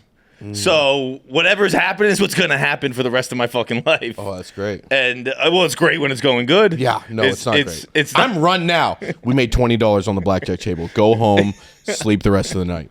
Dude, that's what you are. I'm that guy. Dude, yeah. I'm like a puppy. Like, I don't like calling it early. Really? Because I'm like, what if something fucking awesome happens? Because usually it doesn't. No. But it could. I would bet this. I am part of 96% of the great stories that happened on nights I was out. Oh, you're the medium that it happens. I'm just like, I'm not going home. So I would, like in case something happens. So like, there's probably 4% of the time I've gone home and something awesome happened that night. How old are you now? I'm 36. Yes. I feel I just hit 35 and I hear, and everything has changed for me now. I don't want to keep it going. I want to go home. I don't want to do what you want to do. I'll go to like maybe one, but now my stories are ending now. You know, it's like, what'd you do last night? It was fucking crazy. Went to a bar at 6, got dinner at 8, went to home about 10:30. Banged my fucking hot fiance, and that was it. Everyone's like, dude, we went to Chinatown, and it was like 6 a.m. before we left. Dude, we saw A$AP Rocky. Denzel Curry was there. It was sick. I was like, really? Dude, I also made the change. I feel like most people make that change at like 25. Like, where I didn't make a change. I didn't like have an active decision where I'm like, I need to walk in. But like, I just kind of like, I don't know. My brain flipped 10 years later than everyone else. Yeah, for me, mine was like a boxer who's like 42. Like, you know, I'm still in the ring, but I'm just getting hit every time. And then at some point, my friends and family were like, it's time to retire. And then I was like 35, and they pulled the rug. They threw in the white towel. And now I'm at home smoking weed, watching fucking murder mysteries. Which is great. Which still slaps. So, yeah, it's so funny, too, to be like, I've matured. I sit at home and eat ice cream and get high now. Like, I'm an adult man. And then they're like, wasn't that what you did at 13? And it's like, what? What? I've been saying that, like, I basically, in my, you know, my late maturing, if we'll call it that, like, I've realized that, like, I'm a person who's just 10 years retarded with everything. Like, when I was young, my mom got me tested for special needs, like, late, and she got me tested twice. She tested herself? She brought me. She was like, he's so bad, I got to see if something wrong with me. Like falling in her eyes. She brought me, and the doctor's like, he's fine. He's good. And then like 2 years later, she's like, I got to have them run that test again. This is crazy. We're going to do a different doctor. Switch him around. Can't check in a second opinion like it's an ACL. She's like, come on, doc. I got a championship game coming up. Look at his lip. He's not well, doc. But then I hit puberty really late. Like, I hit puberty at like 19. And then What is that like? What do you? Because I don't. Mine was a gradual one. They slowly sprinkled it. You got hit at 19. Well, no, I guess mine was gradual too, because I was never like small or anything like that. I never like it was. I hit the puberty as far as growth goes, but I didn't have facial hair and I didn't have pubes. I didn't have like anything like that. I didn't look like a man. I was the size of a bigger person. Yeah, you're like 6 foot, 6'1", right? But I wasn't. I just didn't have hair. I was like a fucking like a little piglet. Yeah, I looked like a little boy. And then like everything happens for me like 10 years later than it happens to everyone else, which is nice, I guess, in a sense. I would say, yeah, a normal everyday person, we're about 10 years behind them. Yeah. But of our peers, like if you start slowing down at 35 to 30, you're like, this guy's adulting. He's taking care of himself. He's doing what he needs to do in the kind of entertainment world that we're in. Because I have friends that are like, 40, still going balls to the wall. I also think we are a few of the only people who like took into account that age has changed. Yes. Right? Like people settle down in their 20s when we died at 70. Like we die at fucking 90 now, dude. Like I'll run it till I'm 40 then. Yes. And I also feel like, like when my friends who keep going, it's like I feel like I'm a guy who got in the league at like 17, 18. Mm-hmm. The miles that are on my knees, my lungs are a lot higher than other people, so I had to retire at a decent age. 35, I got out. I had my pension. I put the years in the league. Wasn't a star, but, I'm a solid Matt Barnes. Yeah. I can do a podcast now. I can do a podcast now and try and fight people. But that's about all I really got going on right now. You're in town doing shows for Comedy Week, right? Yeah, tickets are flying off the shelf. Actually, what they said is tickets are coming back on the shelf. They've never seen that before. So I'm very excited about that. Where are you doing the show? New York Comedy Club. I'm Midtown. Yeah. I'm bringing my show. I got this show called Comedy Confidential that I've brought to all the festivals. It's doing really great, and I'm really excited to be in this festival. It's where the beginning's a little whatever. The audience anonymously puts secrets into a bucket, okay? Comedian goes up and riffs on them, but they keep their favorite one, and this is what makes it special. At the end of the show, we do a panel. We try to bring our favorite secrets on stage to confess what they're doing, and if they do that, I buy their whole tab. Really? So, like, you'll get people, like, really confessing to some crazy shit just for me to buy a $50 tab. Like, one guy, the last guy said he got, this is more of an LA thing. I don't know, you guys might have heard. You ever heard of the Abbey? The Abbey, no. It's the most famous gay club in LA. Oof, you set me up on that one. Pass, baby! This dude goes, he ate a girl's ass at the Abbey, and he got staph infection in his face, and he had pictures, and his whole face, his ears were swollen. He looked like, you remember when Macaulay Culkin got stung by bees? Yeah. He was Culkin'd out. He had a picture? Yeah, his whole face was fucked up because he ate a girl's ass in the bathroom at this gay club. Oh. Which is great. So that's the kind of stuff that you get, and the show's been really good, but we're excited for it tonight, too. I think I've seen a clip of you. I think was there a confession one time where it was just like outright racist? Yeah, no, there's a lot of them. A lot of people really they don't claim those ones often. They'll let that one, they're like, I'll pay for my tab. I don't know, they're not good yet. I feel like I saw a clip where it was just like, I hate black people or something like that. That one's classic. That was also, it was so funny because I remember that show, and it was 4 dudes were sitting right here, and they were all, they were SEC dripped. You know those guys? Oh, yeah. Tight polo, red stripes, khaki shorts. Hoover high cut. Yeah, the haircuts they got down there are like middle school. They're kind of curly. Pair of Costa Del Mars with the fucking, what do you call it? So like they were sitting there, and I was like, oh, okay, I know what it is. But it was fun. I got to guess where this one came from. This one might have come from the Sigma Chi boys up front. I'm going to do socks with the Sperry's for $500, please. But we were talking beforehand about retail. What aside from drug dealing, what were you doing? I guess you kind of just told me you went from high school football to drug dealing. I worked retail a little bit. There's a couple places my first job was I worked at a zoo. You worked at a zoo? Yeah, in Sacramento Zoo. For your first job? Mm-hmm. Dude, I think I worked at a power plant for my first job. A zoo sounds way better. What'd you do at a zoo? Definitely better than the power plant. Yeah. Well, in the beginning, so in Sacramento, I was 16, and it wasn't like I wasn't like a zoo person, but we ran like an after-school program there during the summer. And like one of your first jobs is it's very depressing. Very sad. But our hippo was so depressed that it would try to kill itself and drown itself. Oh.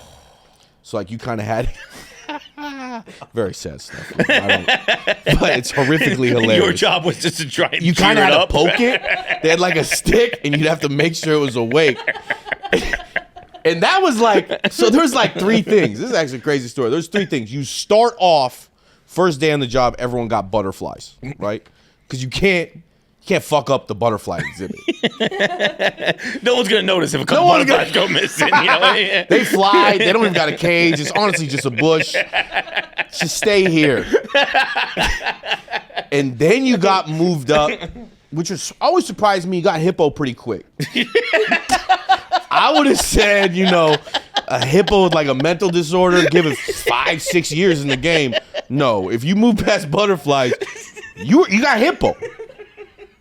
And then if you could poke this thing awake, then you got moved. I never got past this one. You get higher and higher. Giraffe was the best because you'd feed it and like you were a star of the show. I made it to Mangabee.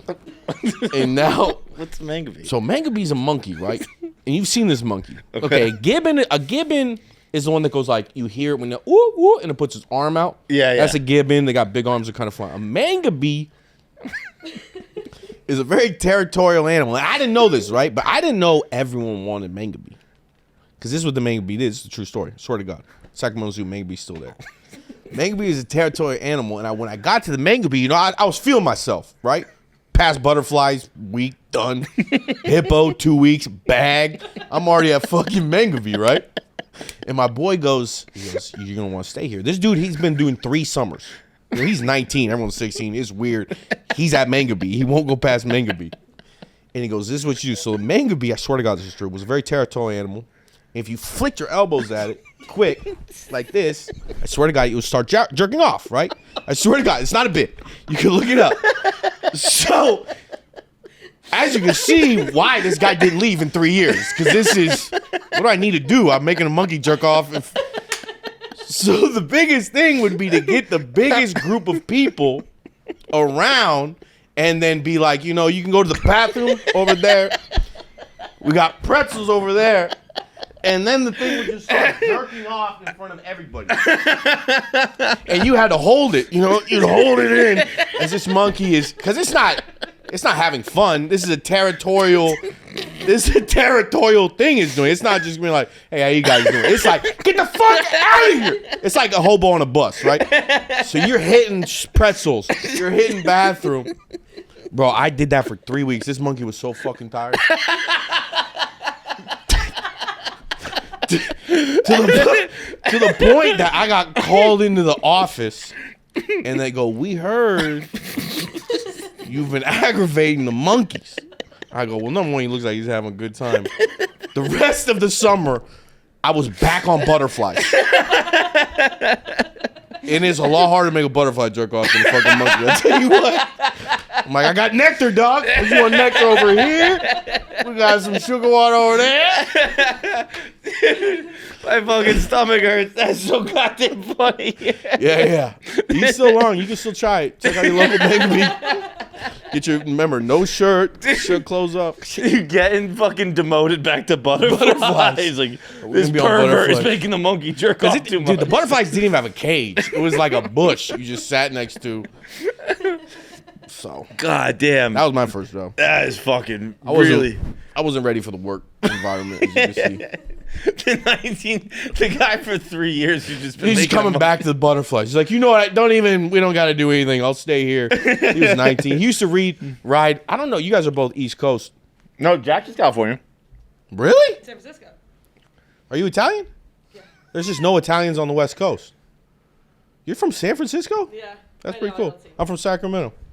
I love San Francisco. I did stand up there for a long time. It's a great city. Fuck, I don't know what I said. That blew me away. Oh, but do you remember they used to have mini bikes people would ride around? There was like a motorcycle, but it was tiny. You ever have that here? Not really. That was a big thing where I was from. So you see like this, always like ghetto ass dudes would do it. It'd be like this dude, he's like selling ecstasy and be like, all right, and he'd get on this like little mini bike and he would like zoom away. So this dude would pull up in a mini bike, the Mangabee guy. So he would come for 3 years in a He said to me when I was a kid, I was like, this is the coolest fucking dude I ever seen in my life. He's got a Kawasaki mini bike. Bro, when you first start working, like the age gap from which people you work with is always so weird. Where like, I think when I was 16, it was kind of basically a power plant I worked at. And I worked with just like a 40-year-old drug addict, and it was just like me and him hanging out every day. It was like I remember his name, Ronnie Blood. I would work. Me and Ronnie Blood we would just move piles of garbage. Just me, my buddy, and Ronnie Blood, and it was like literally it was like communist Russia stuff, where it was like the workforce is employed. They just move piles of rocks every day, and it would like I'd get to they'd be like, all right, get that pile of bricks, move it over there. We just throw them through like windows and shit. Yeah. But he was like, he'd come every morning. He'd beat us there, and I'm from like a very Portuguese town, and they'd have like this gallon of Portuguese wine that he'd drink, and he would just leave it on the ground outside his car. And you're like, it's 7 a.m. Yeah, and he's drank all that wine. Well, as a kid, you go like, Ronnie's pretty cool, but then you get older, you're like, Ronnie has some problems. But Ronnie had so many problems that we knew at 16.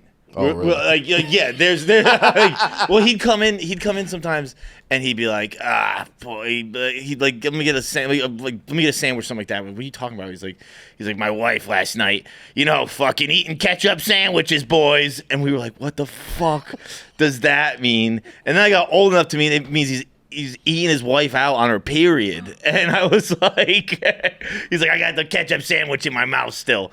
And I was like, dude, that's the most horrific thing. That's the most horrific thing. You're just like picking up a rock. He's like, I'm going to put my rocks over here. Damn, that's gnarly. I wouldn't have got that a million. I thought he was just doing so poor he had a ketchup sandwich. No, come on, his wife's vagina to a couple of literal children. Poor Ronnie. Well, the last name is Blood. It's fitting. Yeah. What's your poor people food? Like your little thing of when you're broke, what do you eat?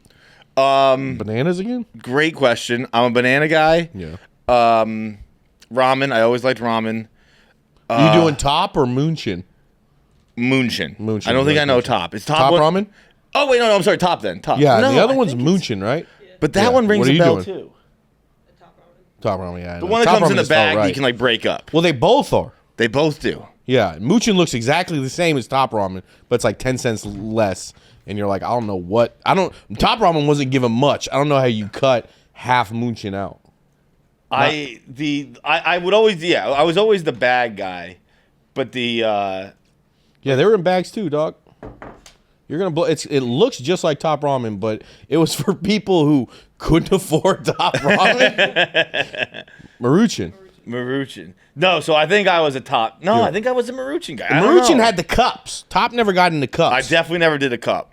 Did you see recently they said you're not supposed to microwave those cups? The cups, the microwavable cups?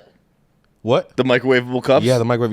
It's supposed to put hot water in them. They're like, you've been poisoning yourself with microwaving styrofoam. Yeah, all that stuff's so funny because it's weird that it gives me I get the fear of like, oh shit, I used to eat that. Yeah. Like, dude, you know how much fucking poisoning to my body I've done in my life? Like, yes. It's not going to be the ramen that gets me. But the other poisons were fun. Yeah.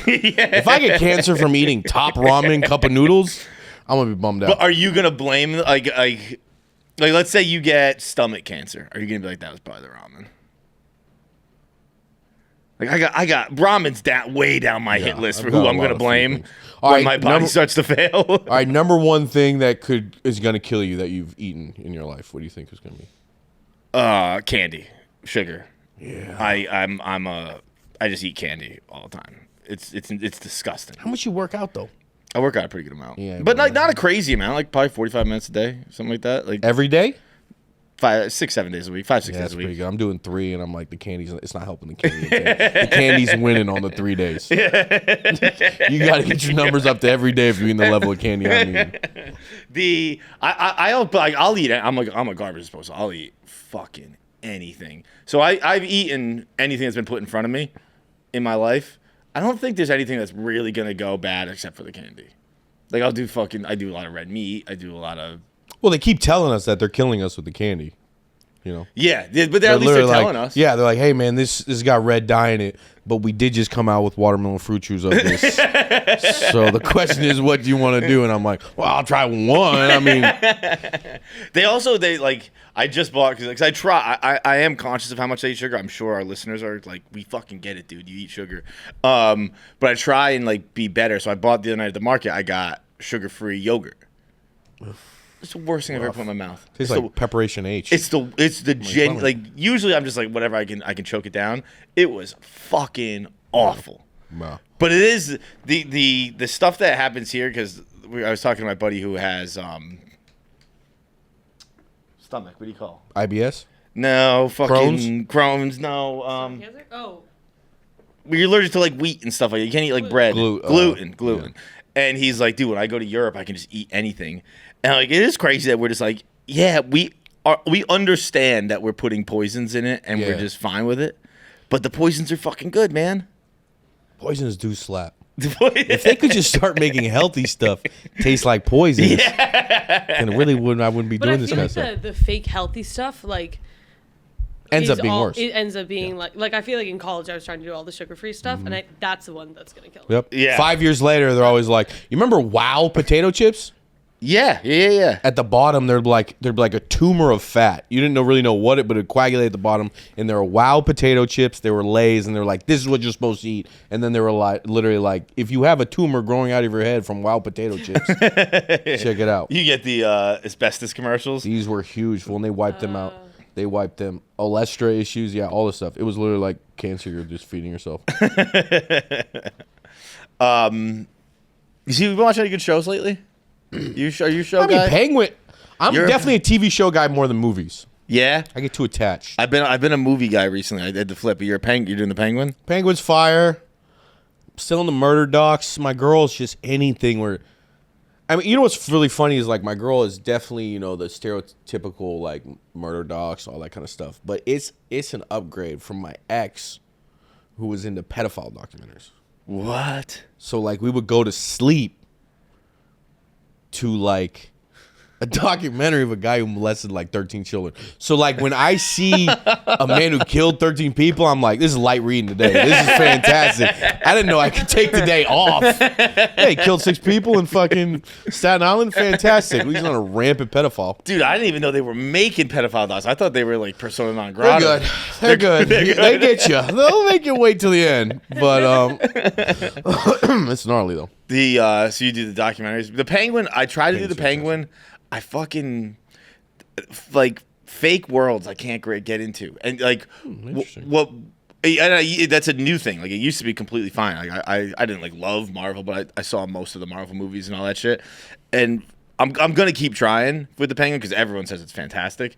But like when they're talking about drops, it takes me out of it. I'm like, dude, just say coke or say heroin. Yeah, they have to do it. They did it recently. They were like, when you're doing drugs, you do Bliss, Poppers, Nikos, Tum Tums, and blah, blah, blah. I'm like, just say the fucking coke, dude. We know what we're talking about. Yeah. It's like I know we got a bunch of like Star Wars people here, and it's not Anora, that's the movie that's out. But like there was a Star Wars movie that began with an A. I forget what it's called.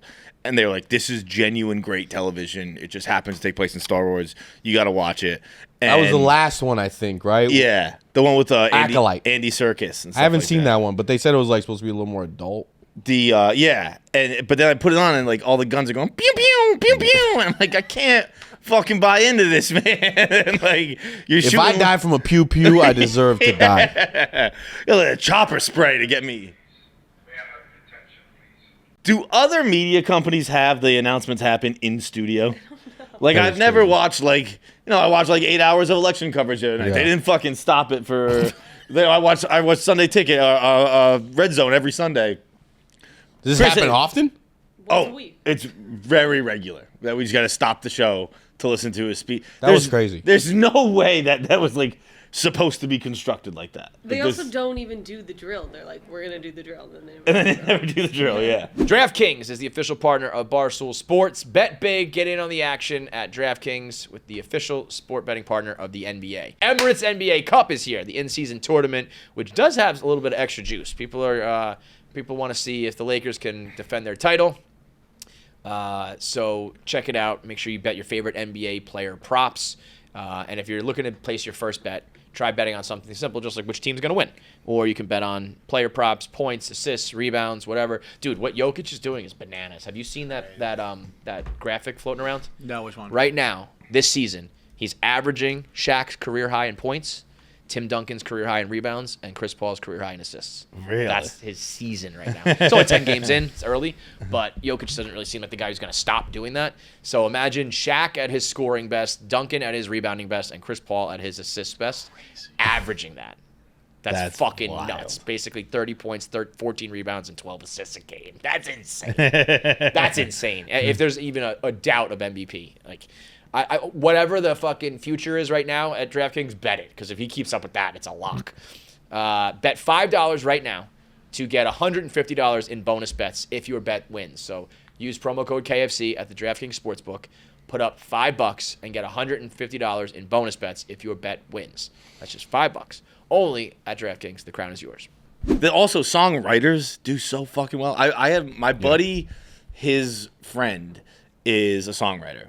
And I went to like her like friends and family concert with him, and she was singing all the songs she wrote because it was just like this very small friends and family. Like you can't even get tickets, I don't think.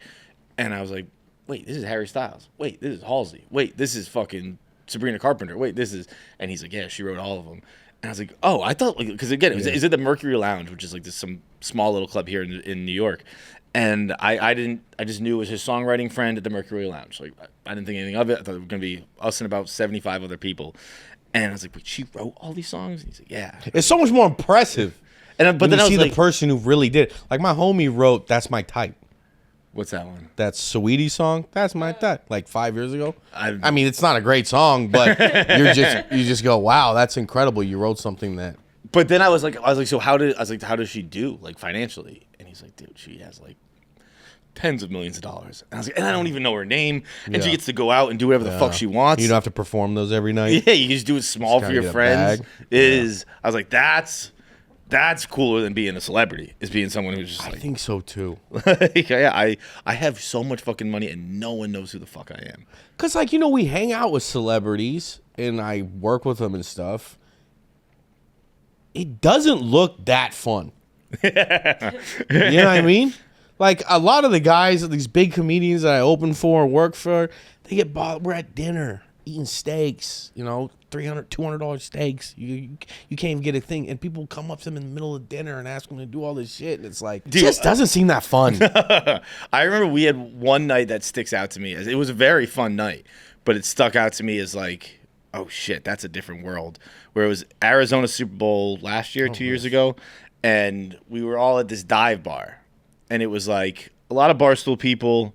And I think Dan was there. And I think PFT was there. And then Bert came. And Shane came. And Christian Yelich came. And there might have been another, like, one or two more, like, A-list, like, big people. And we were having so much fun. It was a blast. We're playing, like, shuffleboard. And it was all, like, a regular night. But then I started to look around. And I was like, oh, everyone else in this bar is just watching us. And, like, obviously not me, but, like, you know, Shane and Bert and all that. And I was like, it felt like really like zoo animal like.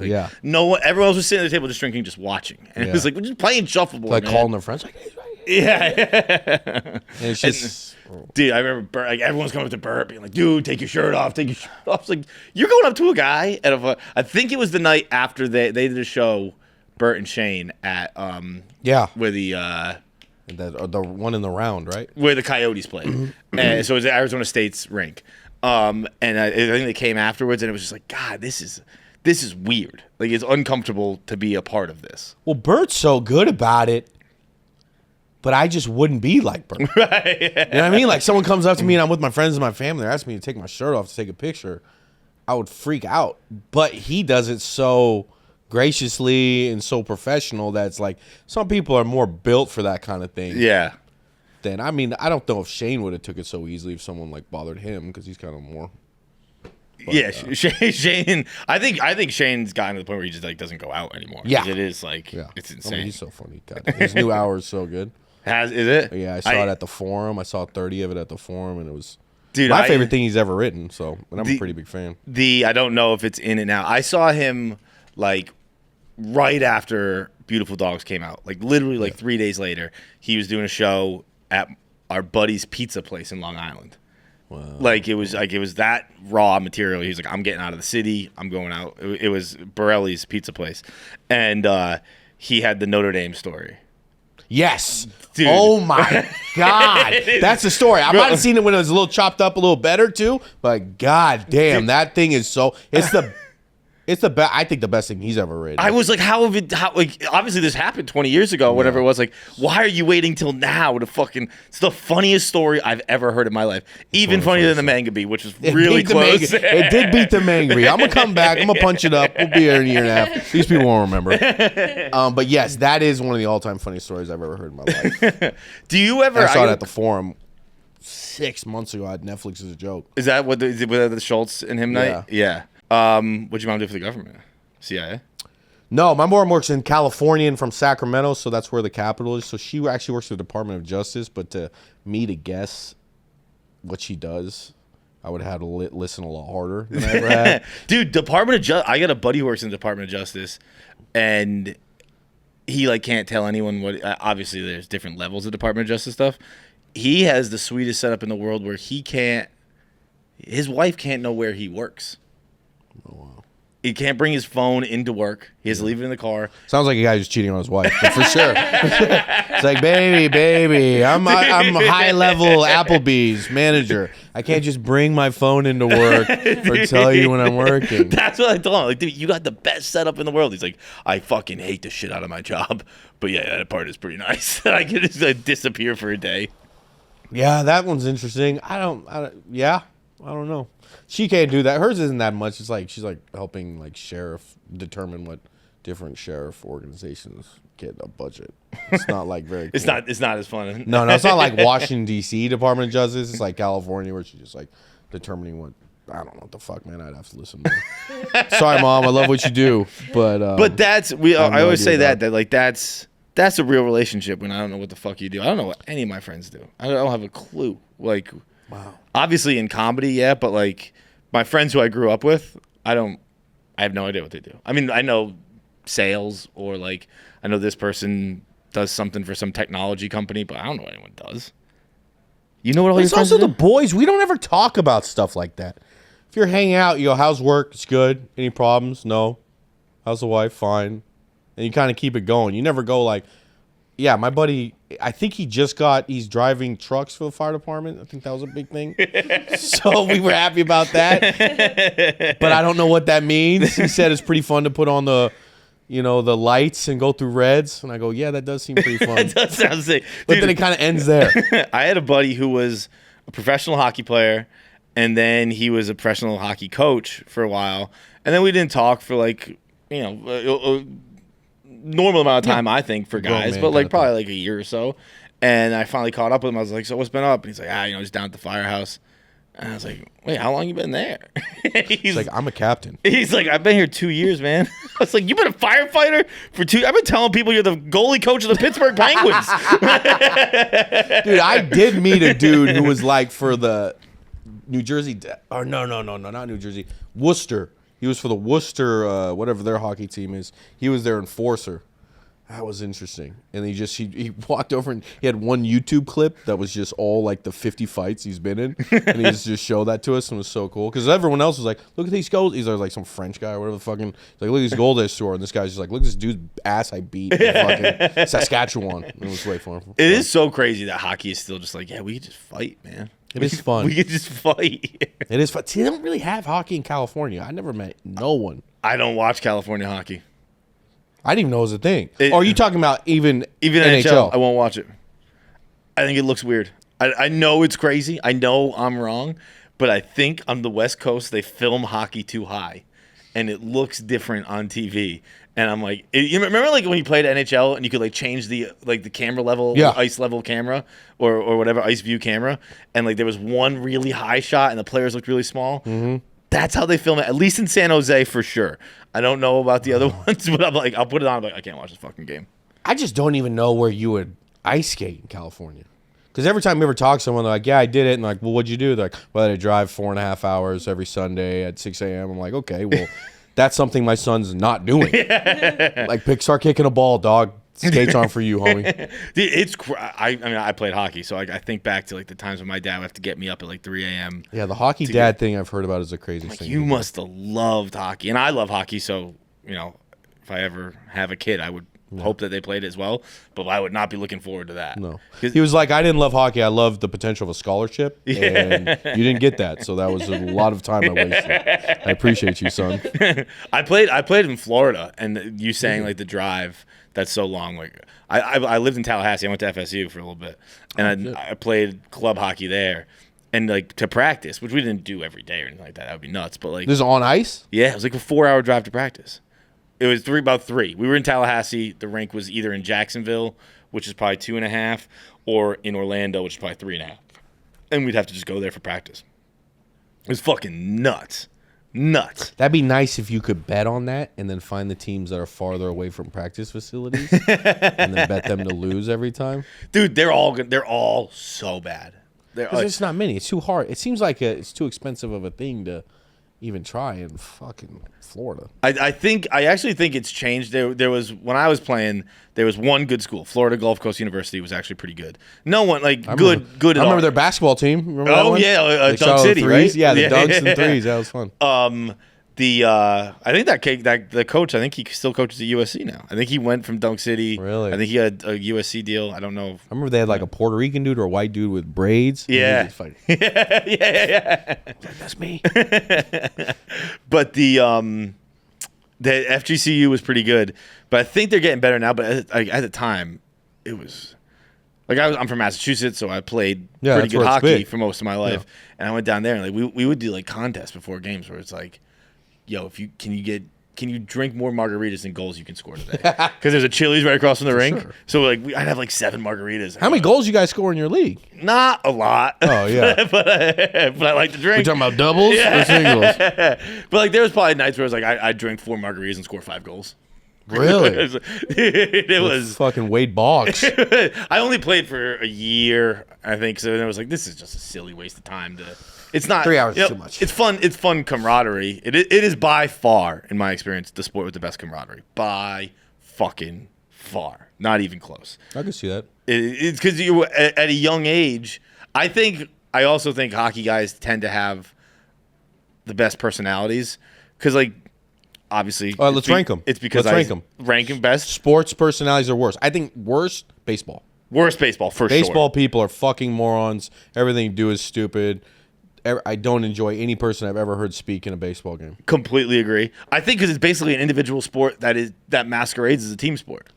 They just seem so cheesy. Anytime they talk, it seems so prepared, and it's just they're acting like I'm like, what you're doing is barely sport. It's more of a skill. It's almost like golf. Fast golf. I don't know. It's just not. They have this. I just can't stand baseball players. I've never enjoyed a baseball player. I was a big baseball player. I played college baseball for a year. I completely agree with you. I think baseball is at Tallahassee. No. I went my freshman year. I went to school up in Vermont. So nice. I did baseball in Vermont, hockey in Florida. I was like, this is where I could be okay. They come up here, I go down there. But okay, baseball number 1. Baseball's the worst. Then I would probably put. I think basketball and football both have kind of equal great personalities. Yeah. Just football has more players, so you have more like one shine through. But I think they're about equal. We'll tie them both at the 2 spot, and then I have hockey 1. Hockey seems pretty cool because hockey at such a young age. Like I think probably when I was 6 or 7, I like started getting dressed by myself with the boys. Started getting undressed by myself with the boys. Showered with the boys, and then that was like an hour and a half a day that I was just hanging out with the fellas, and you're shooting the shit, you're telling stories, all that kind of stuff.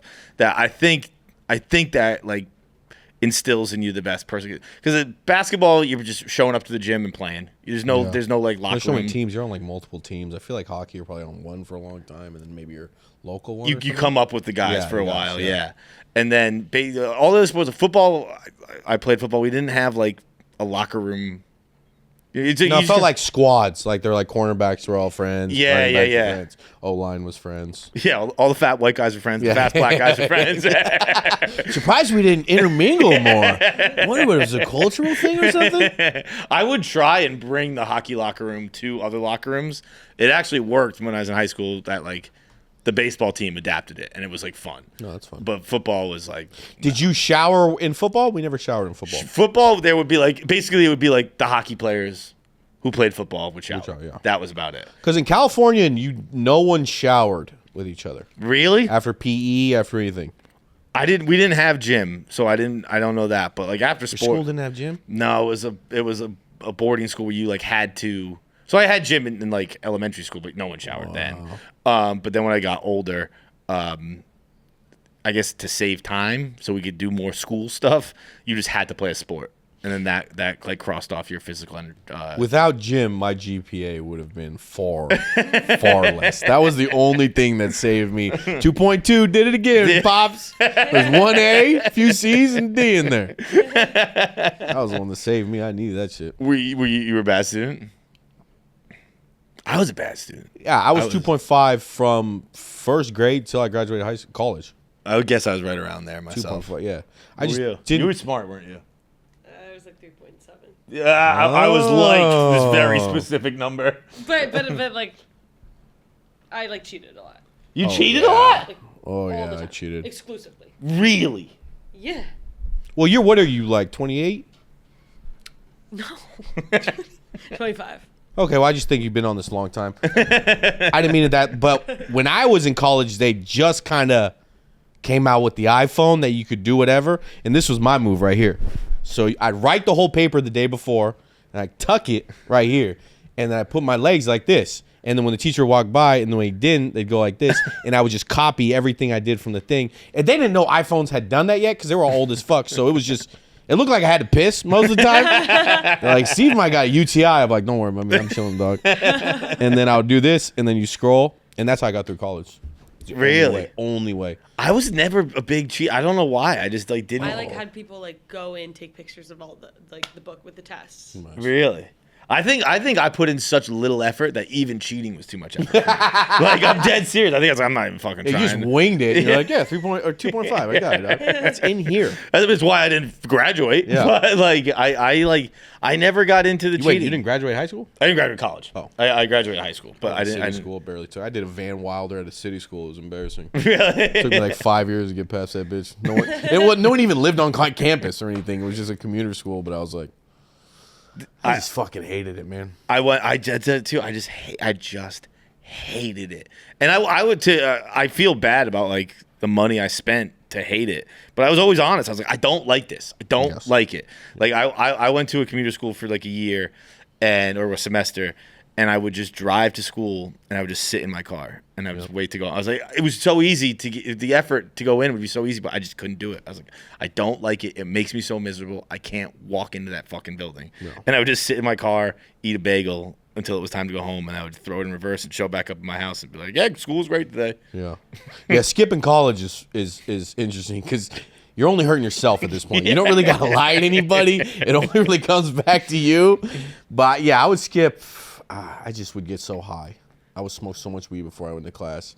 I'd be wearing sunglasses in the back corner of the room and just barely get through it, get the notes, and I would just focus on the study sheet. Do you regret that? Do you regret what the fuck do I need that shit for? Dude, I completely agree nothing. too. I use it for nothing. Kevin always tries to get me to like, not like with real effort, but he'll throw it out occasionally. Like, you should go back to college for content. I'm like, it's my like only hard no. Like I will not. I don't like it. It was not fun for me. I'm not going back. Yeah, I got no interest in it. It just wasn't. They were speaking a different language than I spoke, and it just wasn't for me. And I knew the whole time I wasn't going to do this, and I knew whatever was going to happen. Like, in my whole thing, I was going to be a PE teacher. Yeah. So, like, I did so well in that. Yeah, I was like, you guys can check the grades, A's since first grade. I was built for this. And I was just going to be a PE teacher. So, like, which is a very interesting thing, you know, that I try to tell people all the time, and everyone always says I'm wrong, but like if you just set your goals to not being too lofty, Like, I was gonna be a PE teacher making like $45,000 a year. Like, I'm doing great. My life's sick. I'm proud of what I've been able to accomplish. But if I was like, I'm gonna be president and everything, then I'd be a loser. So you got to put things in perspective. Like, I've surpassed my expectations. I was gonna do that for 40 years and retire on $35,000 a year. I'm doing fantastic. No one thought I would be here, dude. Recently, I went back to Sacramento and I opened for someone in some place that was very big called the Crest Theater, and my dad used to take me there when I was a kid to watch Dave Chappelle, Brian Regan, Jim Gaffigan. That's what made me want to get it. And there's a bar next door, and I went and sat with them for a little bit. And after a beer, he just looks at me and goes, "Man, you got a lot farther than both of us thought you would, huh?"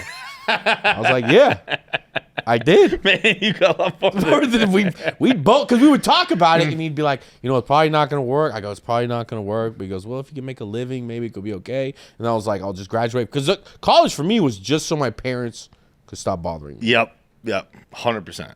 It was the only time in my life I was doing something for them. Yes. Like, even when, the childhood, all that stuff, like, I was, they made me do things, but it wasn't just for them. I was enjoying it, or I saw the benefit of it. College was the only time I was like, this is literally for you, and I'm not doing it. Yeah. I don't love you enough. Yeah, and this means you can never talk to me about anything ever again, because anything you want, I can go, I graduated college. It was a communications degree. Those aren't really counting, but I got rid of it, yeah. Comms, where'd you go? USC. Oh, nice. Oh, I used to live by there. You ever go to Bakari, L.A.?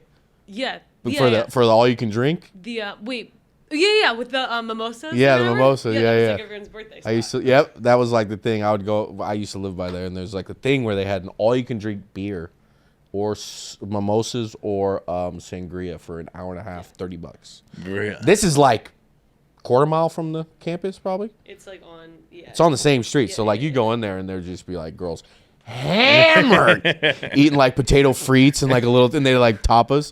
That was a fun little. Well, that area is fucked actually. But it's a rough area. It was a bad area to be like really. Especially probably yeah. The bar deals that college bars give out. When I was in Tallahassee, there was a bar. I actually forget the name of it, but it was on the Strip, which is where like all the non-frat people went, the Jeeds, and they would do on Tuesday afternoons. It would be like beat the clock.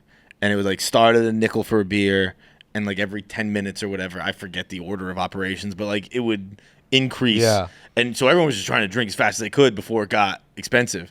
And like you'd go walk to class at like 1 p.m. on Tuesday, and people would be just in the middle of the street, just passed out. And you're like yeah, sorry, I got fucking loose for 27 cents today. That's fun. Yeah, I used to have one where they would serve in a pitcher. It was a rum and Coke.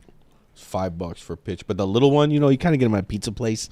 The plastic little pitcher. Yeah. You get the rum and the Coke for like $3 or $4, and that was what we would drink all the time. A pitcher of it. Yeah, but it was like a little pitcher, but it was still a lot of rum and Coke. Yeah, it'll set you off. Yeah. All right. Well, tonight, New York Comedy Club. That'll already be passed. Hopefully, it sold the fuck out. Thank you guys for having me on, man. Dude, thank you so much, Steve. It is a genuine pleasure every time I get to talk to you. That was very much fun. Appreciate you. I would like to maybe get you guys on the show when you come to LA, because it's a riffing show. I'd love to. So I was thinking you guys might be able to come on, just be funny, pull the thing out, be as funny as you can. So when you come to LA, hit me up and I'll see you try to make that work. Fuck yeah, dude. Absolutely. I'd love to do that. Awesome. Thank you very much. Thank you guys very much. All right, thanks for watching. Make sure you subscribe, like, and leave a comment below. Click that button. Or I'll cut off my finger.